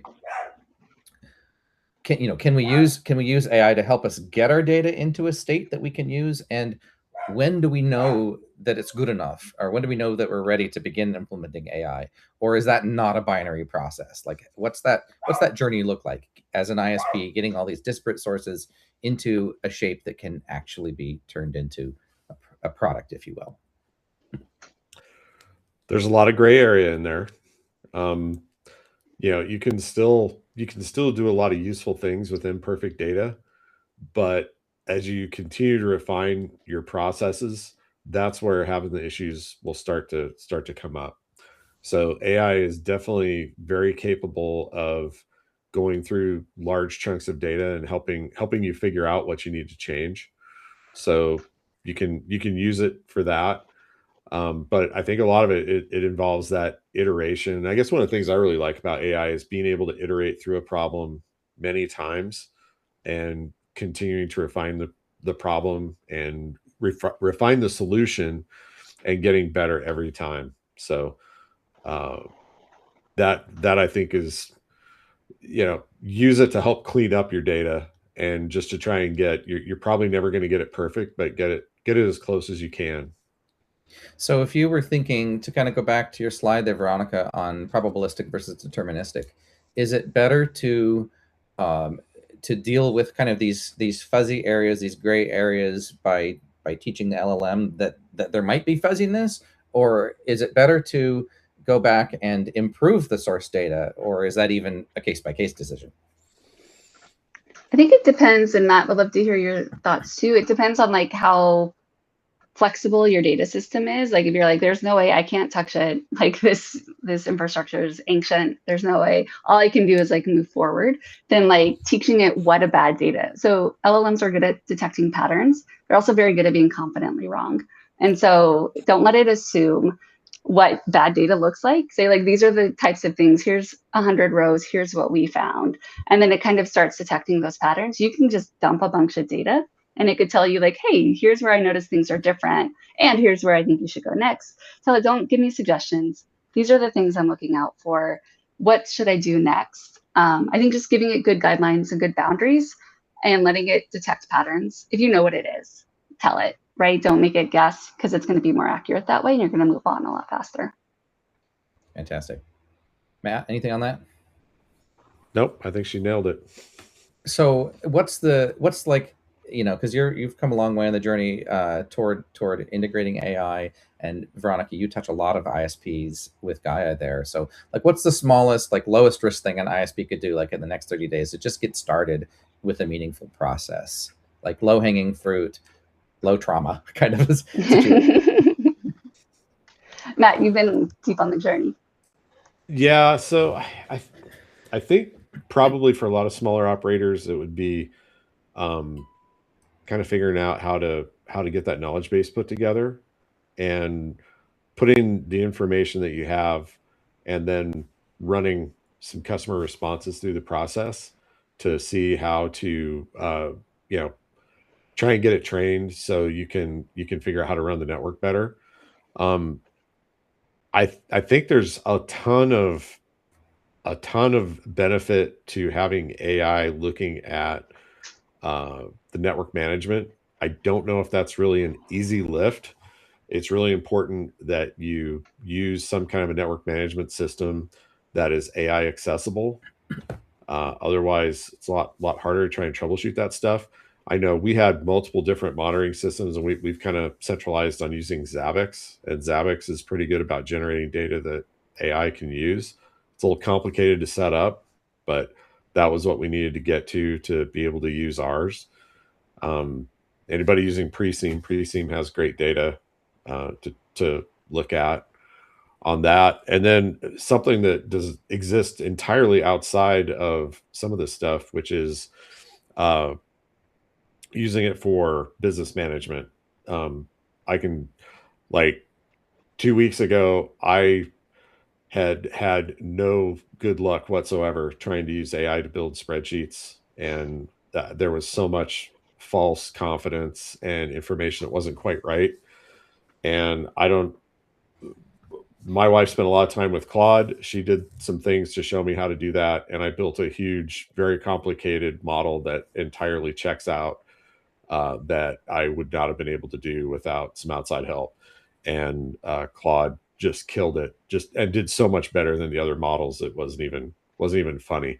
That's a huge one, is to figure out how to use that to plan out some of your business management, cash flow projections, look for different points of important things in your business. That's huge, and doesn't exist inside automatic systems, but it's something that's still probably equally powerful for running a successful operation.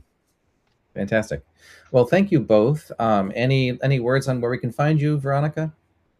Yep, veronica@gaia.com. Our sales team and customer support teams are always super stoked to talk to folks about AI. We're getting AI in our workflow builder. We're introducing AI in the platform, kind of speed customers like Matt along. But yeah, super excited. We'll be at a couple things coming up. I think we'll be at Fiber Connect. I won't personally be there, but we're all hyped on AI. So you can ask any of us. Thanks. Fantastic. And Matt, any last words? Just be careful. Make sure your AI has guardrails. It's not a substitute for good judgment, common sense, and the ultimate thing, which is really paying attention to what your customers want, is very important. Thank you so much. Appreciate your participation, and look forward to continuing our collaboration. Thank you very much, Veronica. And thanks, Jeremy. Thanks, Jeremy. Bye-bye. Okay, so we are going to get into this pretty quickly here. Our next is Andre and Matthew.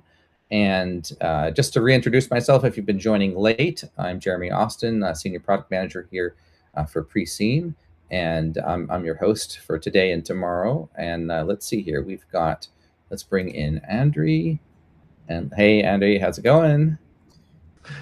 The one with the good background is the one I needed. So Andre, nice to see you again. Founder and CEO of QC AI, deep roots in the ISP customer experience sectors. Andre saw a critical gap in the industry, operators sitting on vast amounts of customer data, call recordings, billing interactions, support tickets, but with no practical way to turn that into insight. So combining his industry expertise with the focus on AI-driven intelligence, Andre founded QC with a mission to help ISPs move beyond basic analysis and use AI to transform raw data into actionable customer experience and retention strategies. QC helps operators protect and grow their bottom line while keeping their customers happy. Welcome, Andre. Thank you, Jeremy. That's a perfect presentation of QC. I will steal it from you. Matthew Stook, data scientist focused on applying machine learning to real-world ISP operations. That's after my own heart. Built and deployed an end-to-end churn prediction model, translating raw network billing and support data into actionable retention strategies. And his work centers on bridging the gap between predictive models and day-to-day decision-making, with a focus on working through imperfect data and driving measurable business impact. So we're about 1 minute early, so I'll be back in about 15 minutes to handle the Q&A. So take it away, gents. Thank you.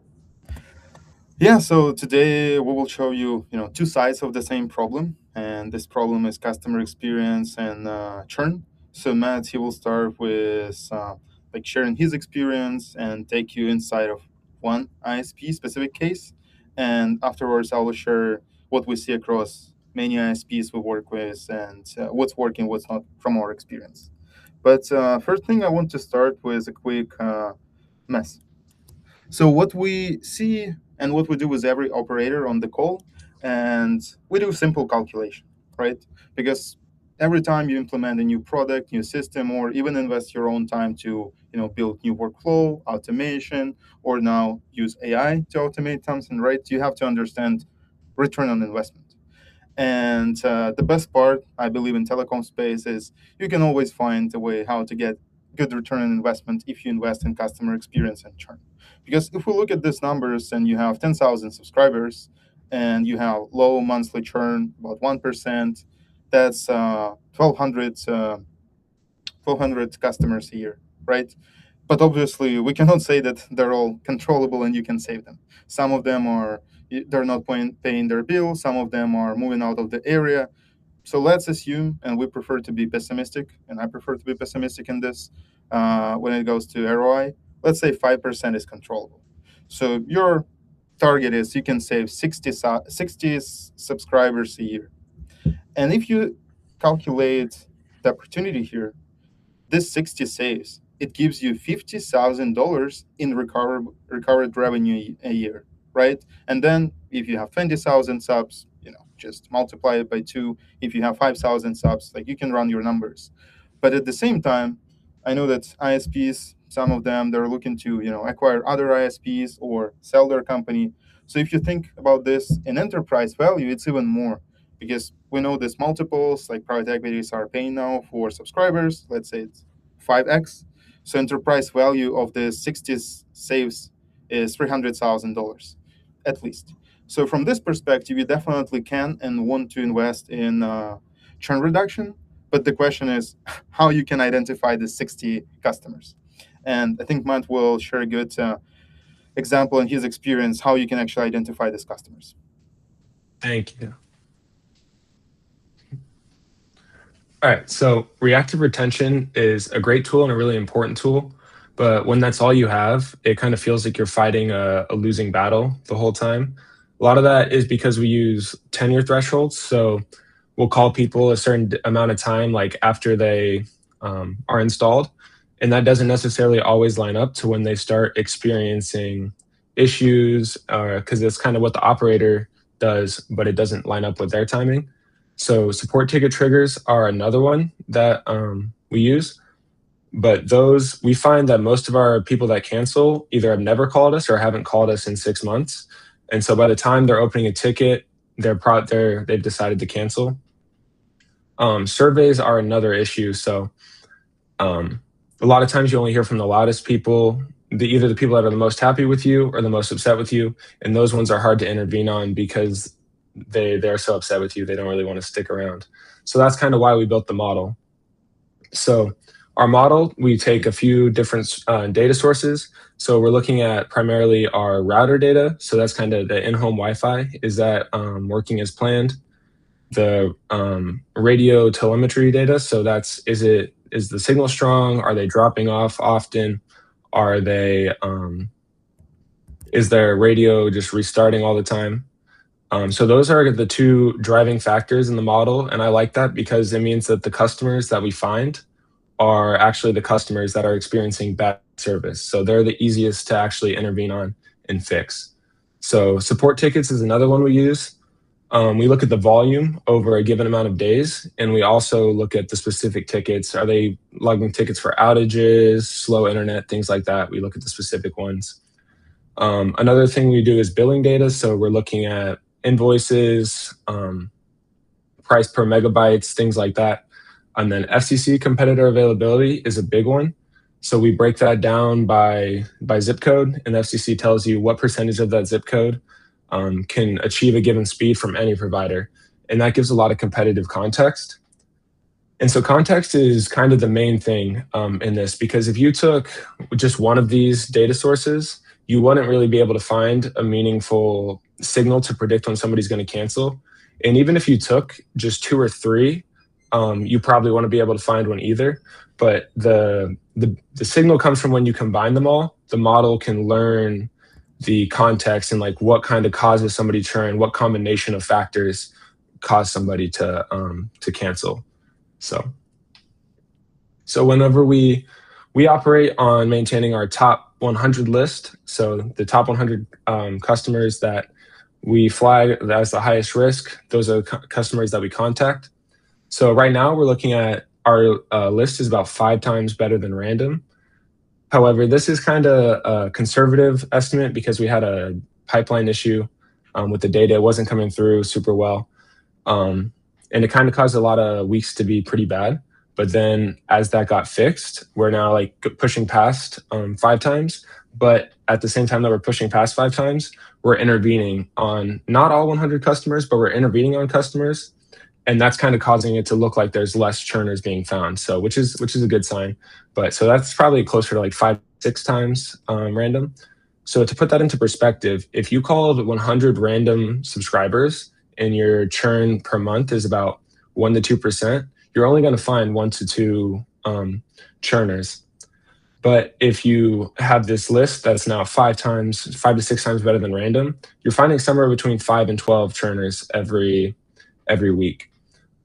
So we run it weekly. So over Q1, when I collected data and I look back on what we would have predicted, we would have predicted about 13% of the churn is over that. And that's kind of including that bad week or those bad weeks. So we expect that to kind of slowly start to get better. And another thing to think about on this list is that since we run it weekly, a lot of the customers stay on that list week to week. So over time, the top 100 list is only about 40 new calls every week.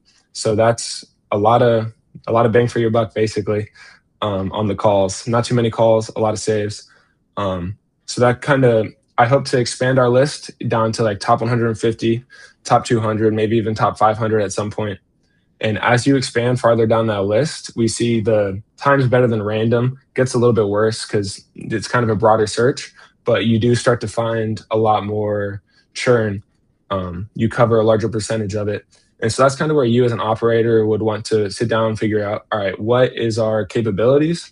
And then what's going to be the best aspect that gives us the best return on what list size you want to look at and how many you're going to try and target.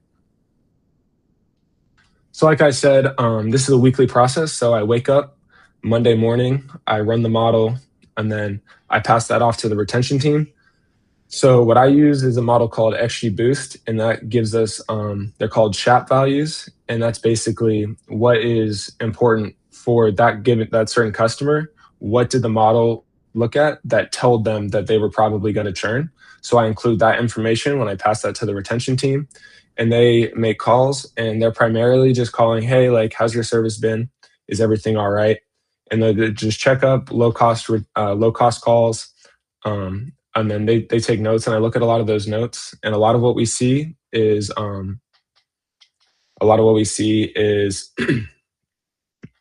there's calling saying, oh, like, I had equipment upgrade, it didn't go so well, like, I've been lagging, or this other company is trying to sell really hard to me. Things like that. A lot of times they're like, oh, happy, no issues, but the model is pointing out people that look like churners. So even if they weren't going to cancel, they still look like a churner, and you might not have been giving them the best service that you could.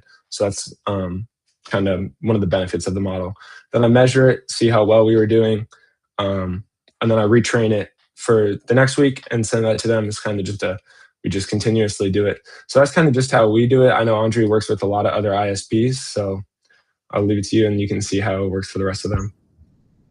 Yeah, I would say honestly, it's a pretty similar approach that ISPs usually they'll get a list of top priorities for retention, because sometimes we deal with not only network data, and we announced our partnership with Preseem today, and it definitely improves score. Sometimes it just alert based on incoming call or submitted ticket, and you see that it's fourth ticket this month from this customer, so it's high churn risk.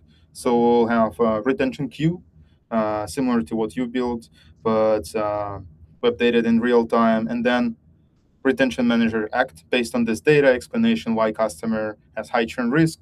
But what we found, and it's interesting because we have we processing like 100,000 calls a month now, and we analyze calls with retention, and we found that on savable retention, the way how you can improve chance of actually retaining the customer, a difference between your best and your low performing agents, they just try more times. Like on the call, you can see that the more attempts you make to retain the customer, and then unexpectedly, you can retain more customers if you try more. So if you just, if you don't handle their objections, if you don't offer them, better plan, better price, if you stop after the first offer, you're leaving money on the table. Yeah, you should try more.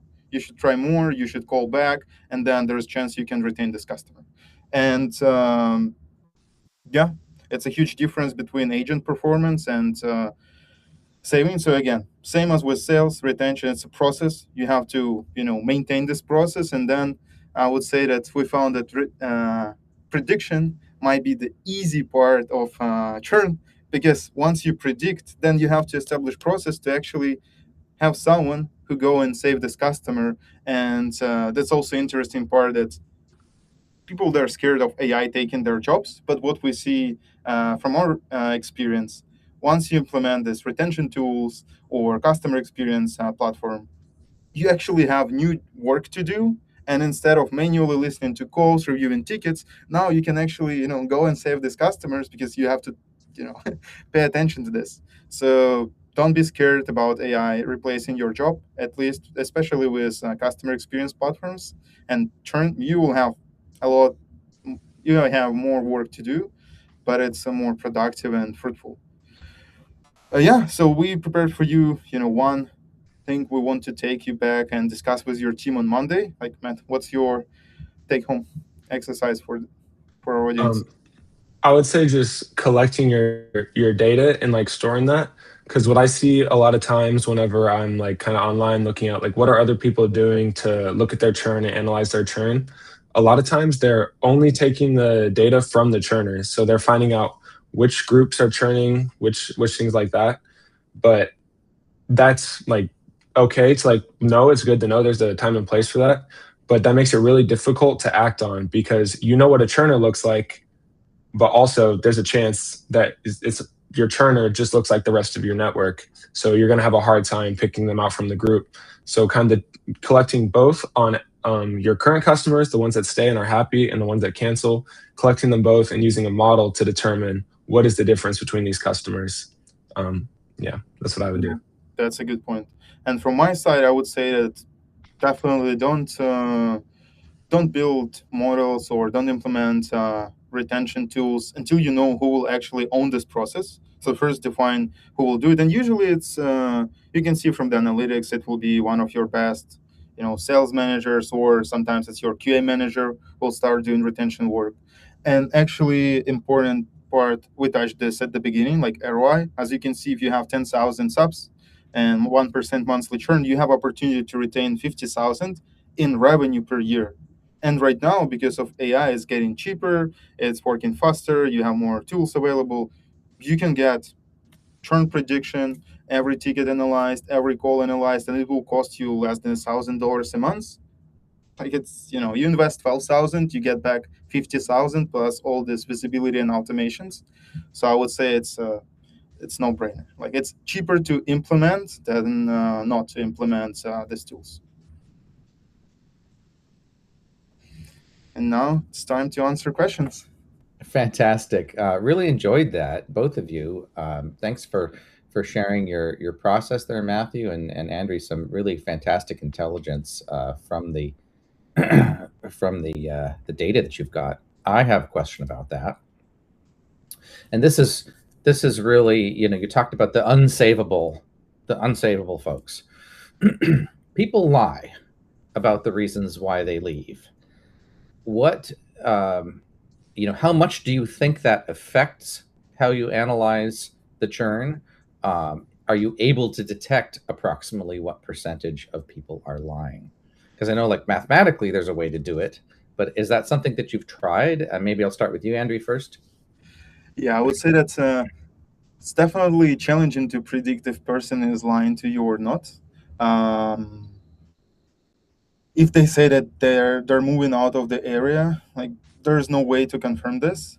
But what we also found, what we consider as savable churn, and what we send to retention queue is if someone's calling to cancel because they move out of the area, and you didn't ask their new address, it can be your savable churn, right? And we found this like so often in calls, or like someone's moving still within the coverage area. Yeah, because you didn't ask.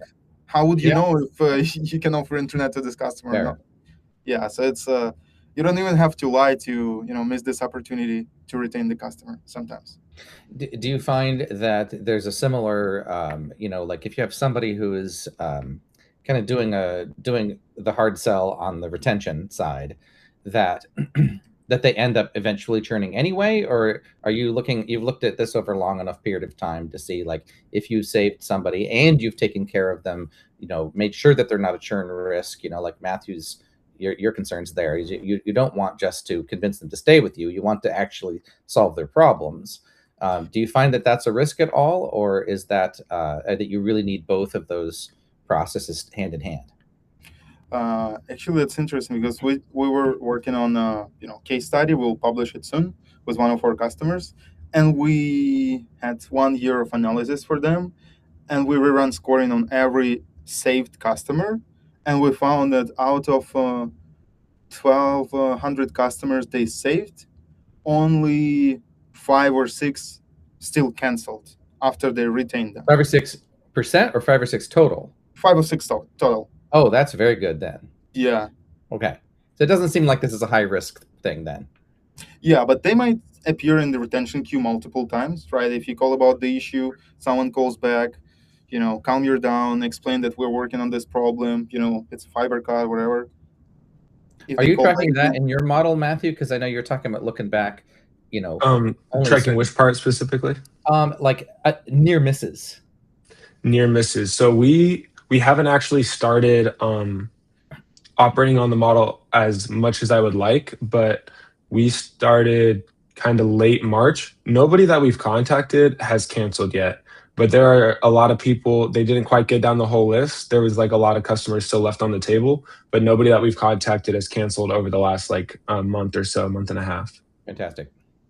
We're running we've got a little bit more time here. There is a question from Neil, and I'll see if you want to take this one. It's for you, Matthew. It is, are you pulling the customer data out of Splinks If so, how do you feed it to the LLM, and which LLM are you using? If that's not too yeah, so detailed.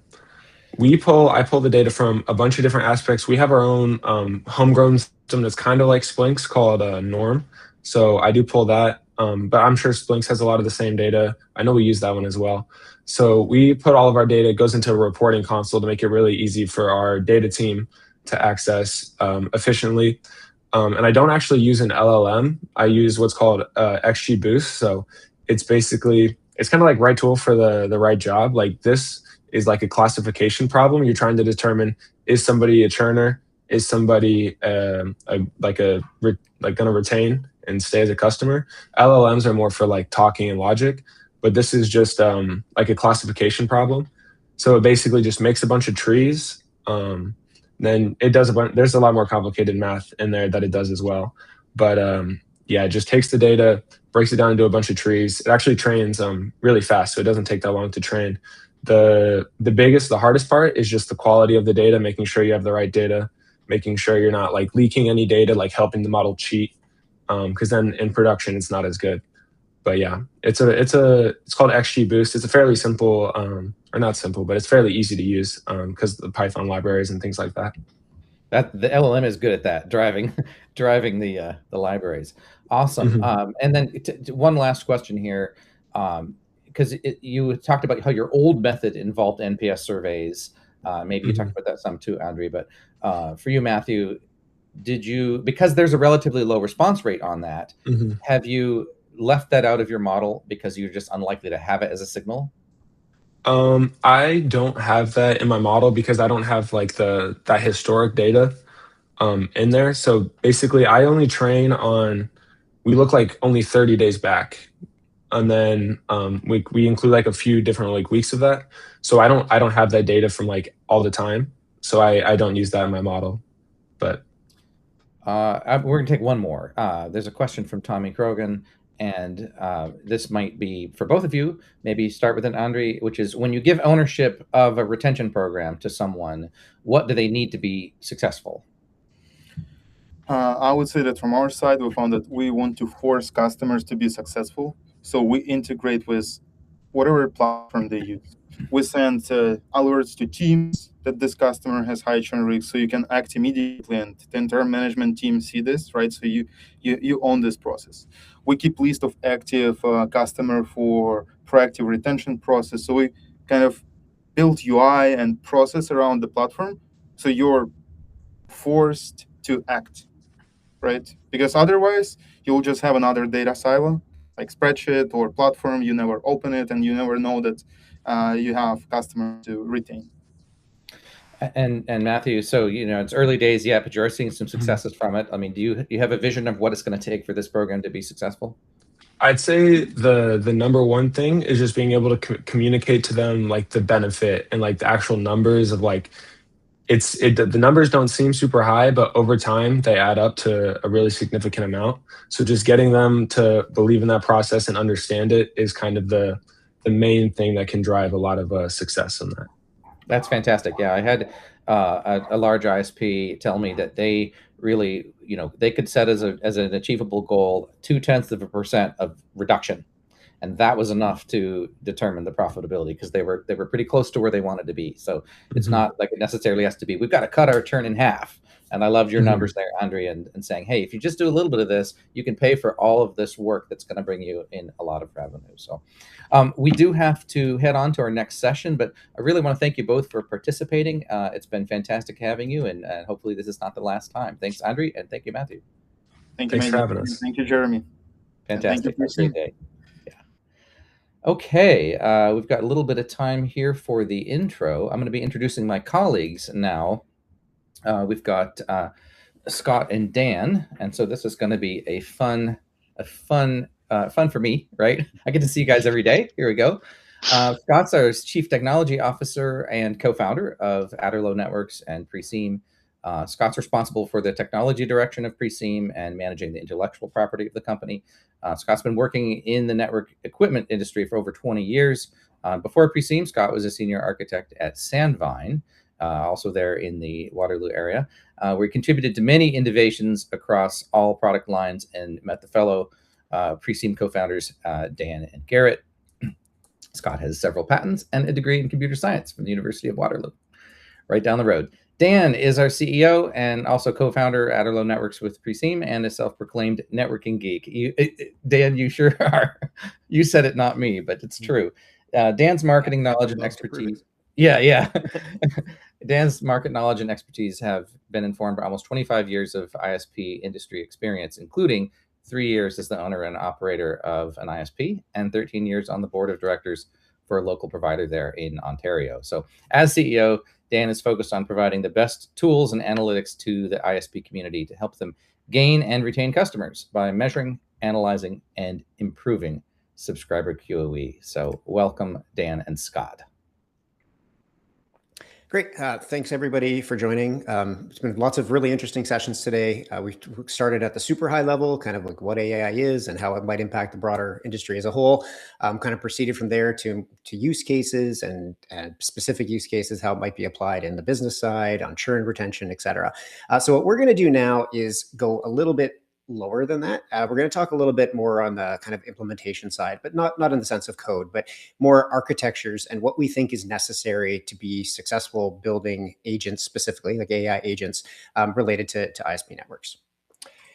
All right, so question is, how many distinct vendor platforms generate telemetry in your network? So specifically, how many different vendors, models of access equipment maybe that touch your subscribers?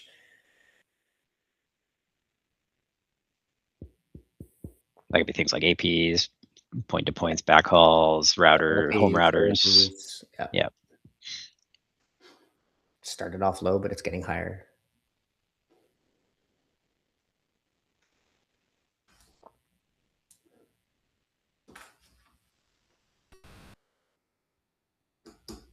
All right, so that's probably about what we expected. I think we did a little version of this in another session a year or so ago, and I think the numbers looked about the same.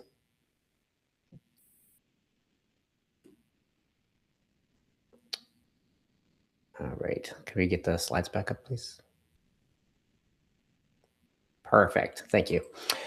So why is it hard to build agents in the ISP space? And it really gets back to the thing we just did the survey on, that there is a large amount of variation within internet provider networks in terms of the equipment that is used to deliver service to the customers.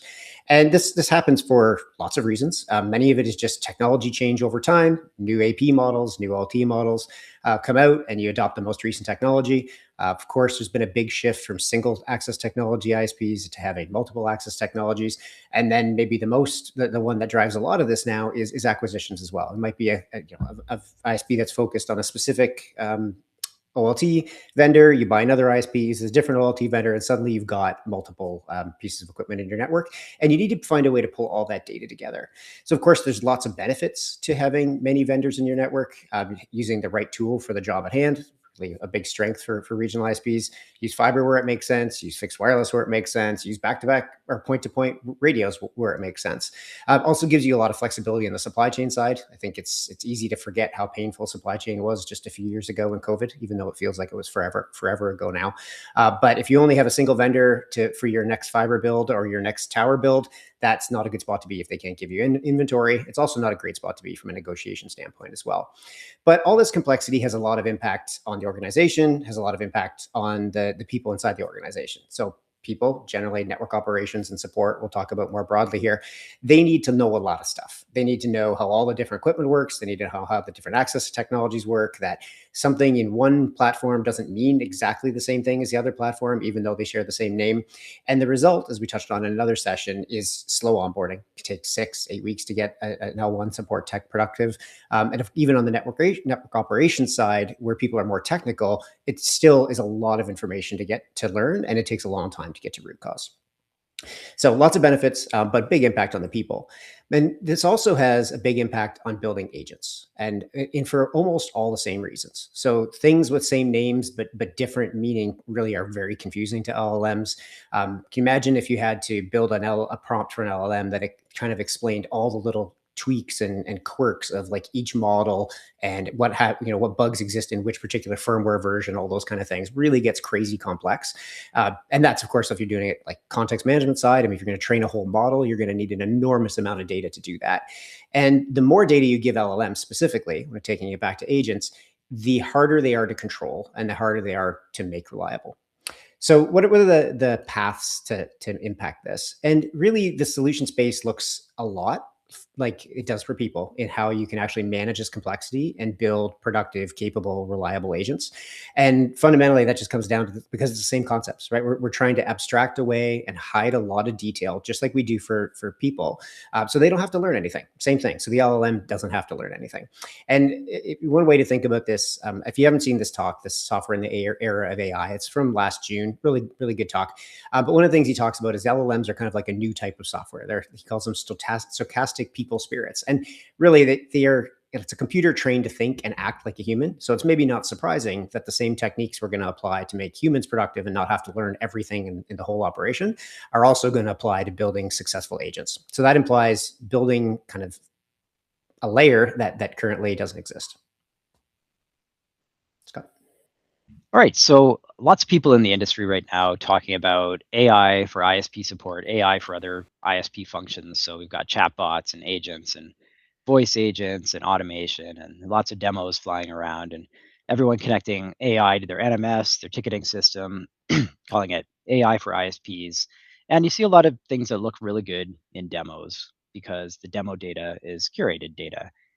But when AI touches a real multi-vendor production network, it often fails.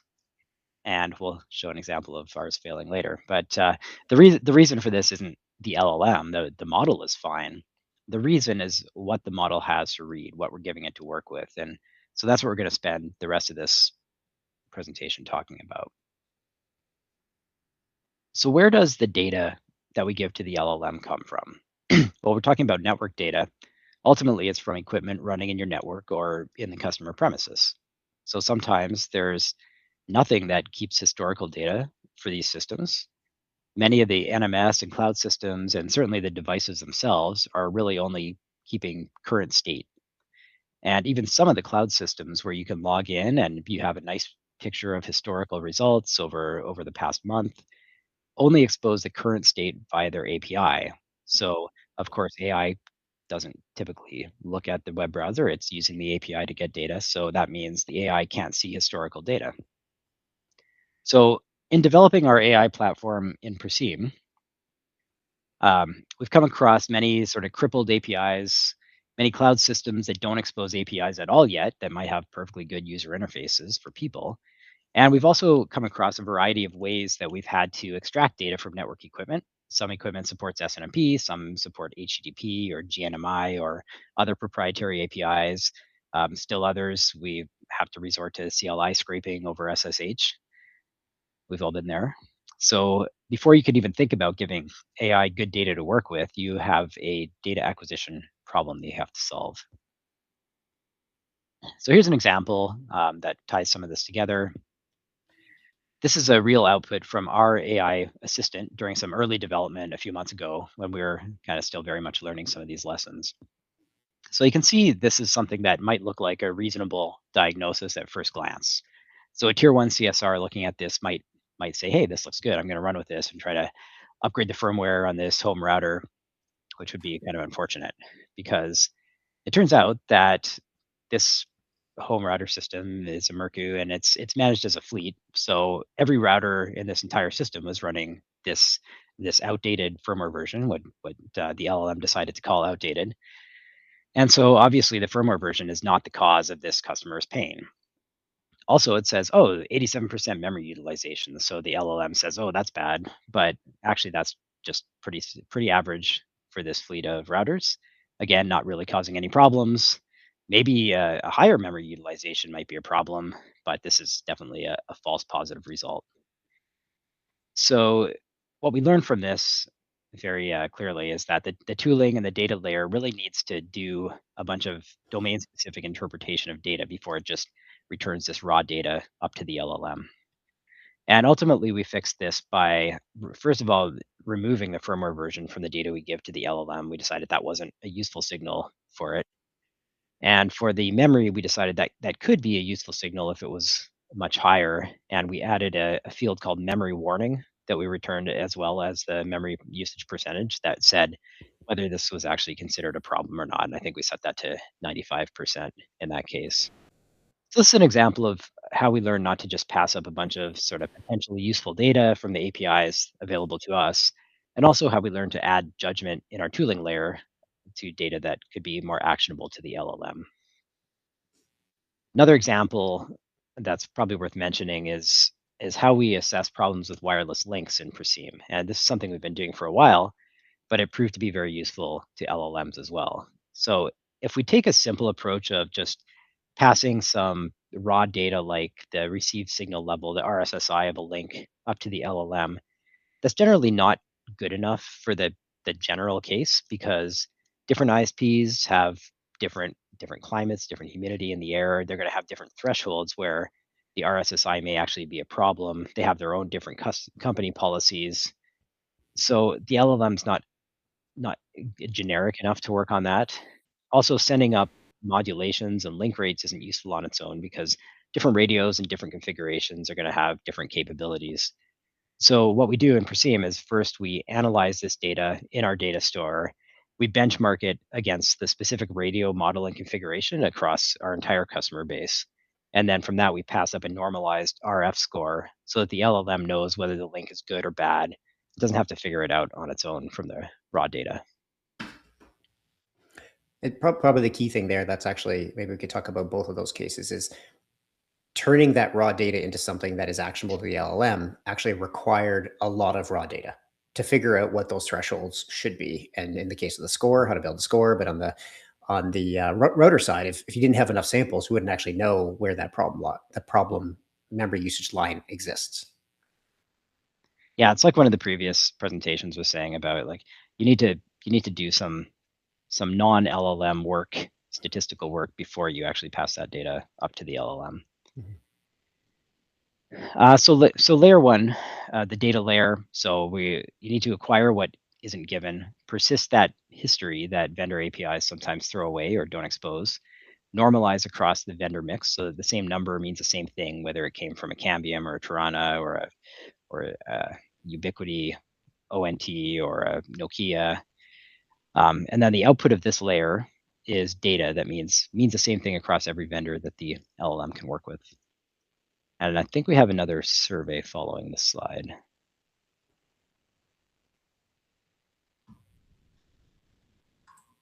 So now that you guys have a little bit of knowledge on that, give this an answer. So when you imagine an AI agent helping a CSR diagnose a customer issue, what would it have access to, or what does it have access to in your company?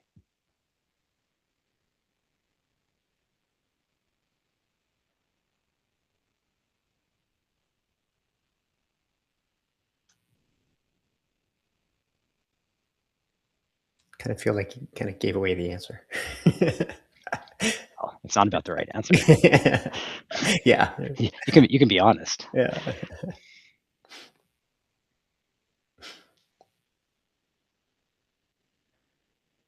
And this is probably a good mix, right? Like there's going to be cases where it's useful to go against the raw data. Sometimes it's not going to be possible. Sometimes it's not going to be useful, but it does, that part is a little bit use case specific.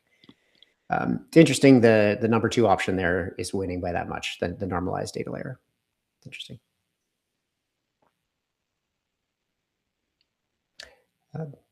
Yeah, so before we jump to that last slide, the next slide, the analyze there, I think is again really important. Like turning that raw data and not only normalizing it into something that's consistent across the equipment, but turning that raw data into things that are more actionable through kind of traditional statistics, not necessarily AI, turns out to be really, really important. Okay, so once you've built that layer and you've been able to store the data, normalize that data, and then analyze it into more useful things, then we need to talk about how do we get this data into an agent. So these are general concepts. This isn't specific to us, right? This is kind of general concepts, even if you're playing with building this stuff yourself. And the reality here is that traditional REST APIs, they really kind of have the wrong shape for agents. they don't want to think in terms of raw data, or maybe you don't want them to think in terms of raw data too. Traditional REST APIs typically have a big response size because really they're trying to return a bunch of structured data that you're going to build an understanding layer on top afterwards. But what agents want is something that's shaped more like what a human would expect to see. So, or more like the tasks you would give a human. So we call these actions, activities, investigations. So an action would be a higher level kind of semantic thing like disabling a customer, which is different from just going and toggling a field, which is kind of like a specific instruction, or doing an investigation. Why is this customer slow? Go figure that out and talk to whatever systems you need to do to make that happen. But again, it's about giving these higher level concepts, not that raw data, and really turning those higher level concepts into judgments at the end. So the example we gave before of poor signal. So it's not very useful to give a long time series and say, well, like the RSSI was bad at this point. It's much more useful to give an LLM. The signal was unstable. This is what the impact is to the customer. And then it's given something that's much more concrete that I can reason on than that raw data. And ultimately, this comes back to all the limitations of LLMs. The more tokens you give them, the more they cost, the harder it is to control the reliability. And both of those things figure really enormously into the success that you're going to have building any type of agents. And again, this is very generic concepts here. So kind of bringing that all together. So just to kind of give a big picture of what you want to think about when you're tying all these things together. We're not yet in a world where we can just give, one of the models raw access to every piece of equipment in your network and say, hey, go build me something and give me all the answers. Maybe a couple model generations from now, that will be true. I know it's like everyone talked about it during the sessions today. It's crazy how fast that's progressed. I think no one would quite guess we'd be where we are right now a year ago. So it's hard to say never, but it's certainly not the world that we're in today. So what we've been focusing on doing is kind of building what we think of this kind of like missing layer to make agents successful, which again is taking all that raw data from the network in all the wacky, crazy ways we have to do it, acquiring that, persisting it, storing it, or analyzing it, and normalizing it. And then that lets us build this combined network state that we can build tools on top of. So the network state, the subscriber state, metrics and history and events, and then those higher level concepts is really how the agent wants to think, because the agent thinks sort of like a human. So actions, investigations, and activities. So we've had some success building our platform based on these concepts, and hopefully that will be an interesting thing for you guys if you're experimenting with building any of this yourself. So with that, Jeremy, we'll jump back in. Thank you. In my case, Dan, you're literally preaching to the choir. You're speaking my language. I love hearing this kind of high level analysis of it. So for Tommy, I think Tommy Krogan said, a bit of a situation specific question. I think this was in relation to the poll. And, the poll results, I think, reflected the fact that there maybe isn't necessarily a right answer depending on what layer you're talking about. The kind of the question I wanted to ask was, if we're thinking about the ultimate state that the network data needs to get in, and there are multiple layers of kind of analysis of this, well, what's the most immediate action a company can actually take toward getting this data into a usable state? Is it just systems level thinking? Like, are there actual concrete things that we can recommend today in this field, Dan? Yeah, go ahead, Scott. I don't know that I have a great answer off the top of my head, other than the best way to get started doing something is just to get started, I think, and learn from trying. And LLMs can help you a lot as well, but there's a lot of products you can build off that do this, right? Like NMS systems, other kinds of tools that you can use that can query your systems and start building out that database, and you'll at least have some data to work on then. Maybe a little more abstractly, it's clean and normalized data, because every little bit of variation that exists that's unnecessary, you're either going to teach the LLM, if you're building an agent, to how to deal with it, which means your prompts get crazy and lots of exception cases and stuff. Or maybe you're going to train a model or something, or just gets on more unreliable. So figure out how to get rid of the concepts that aren't necessary for the job. And then you're going to end up with a much more reliable system. And this all applies. Like if you're building something in even in your prompts when you're building like projects in Claude or something like that, it's the same thing. You don't want to have any extra concepts there that is going to let it go off the rails. Especially inconsistencies, like two things that are named the same but aren't the same. We found that ends badly. So. Yeah, I can agree with that one for sure. Make sure that you don't overload. An earlier panelist talked about this too. When you have things with concepts that have the same name, the LLM is going to have a harder time. I mean, you talk about a general concept. For example, homonyms in English. An LLM can kind of tease the weights out of that and understand, well, in a certain context, this word means A, and in another context, it means B.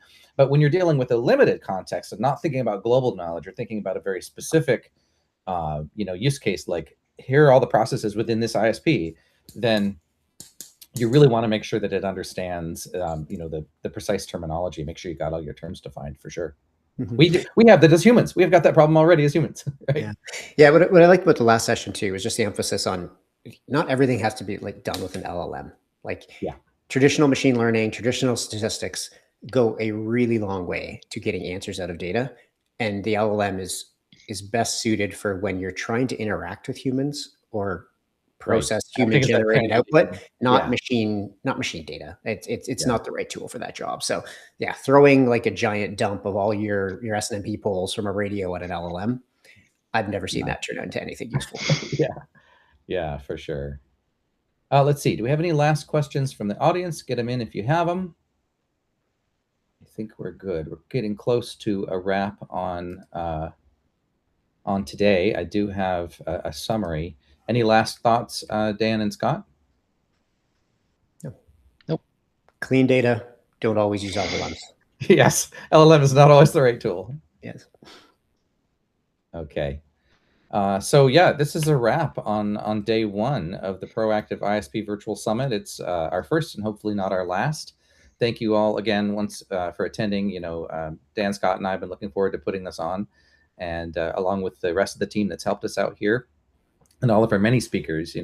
We started out with our keynote speaker, Ian Khan, making it crystal clear that the decisions ISPs make in the next 18 months are the decisions that will separate the leaders from those left scrambling to catch up. And Teresa and Josh gave us an honest, ground level look at what AI adoption really looks like inside an ISP. Not the glossy version, but the real one with the organizational friction, legacy system realities, and the wins that are genuinely worth pursuing. And Veronica and Matt brought it down to earth even further, reminding us that getting started with AI doesn't have to be overwhelming. The path forward is more accessible than some may have assumed when joining the summit this morning. I hope you found that to be true. And then on the churn prediction panel with Andrea and Matthew, they looked at how to use AI to address churn and save revenue that otherwise might be lost. I mean, that's real practical applications. And then, of course, with Dan and Scott, challenging us to think about the importance of data to ensure that our AI usage is a success. So there's one thread that connects all of these sessions today. It's the ISPs that win won't be the ones that waited for a perfect plan. They'll be the ones that started. We're just getting started ourselves. Day 2 tomorrow promises to go just as deep. So make sure you're back here at 11 a.m. Eastern for more insightful sessions. Thank you all for an incredible day 1, and we'll see you tomorrow.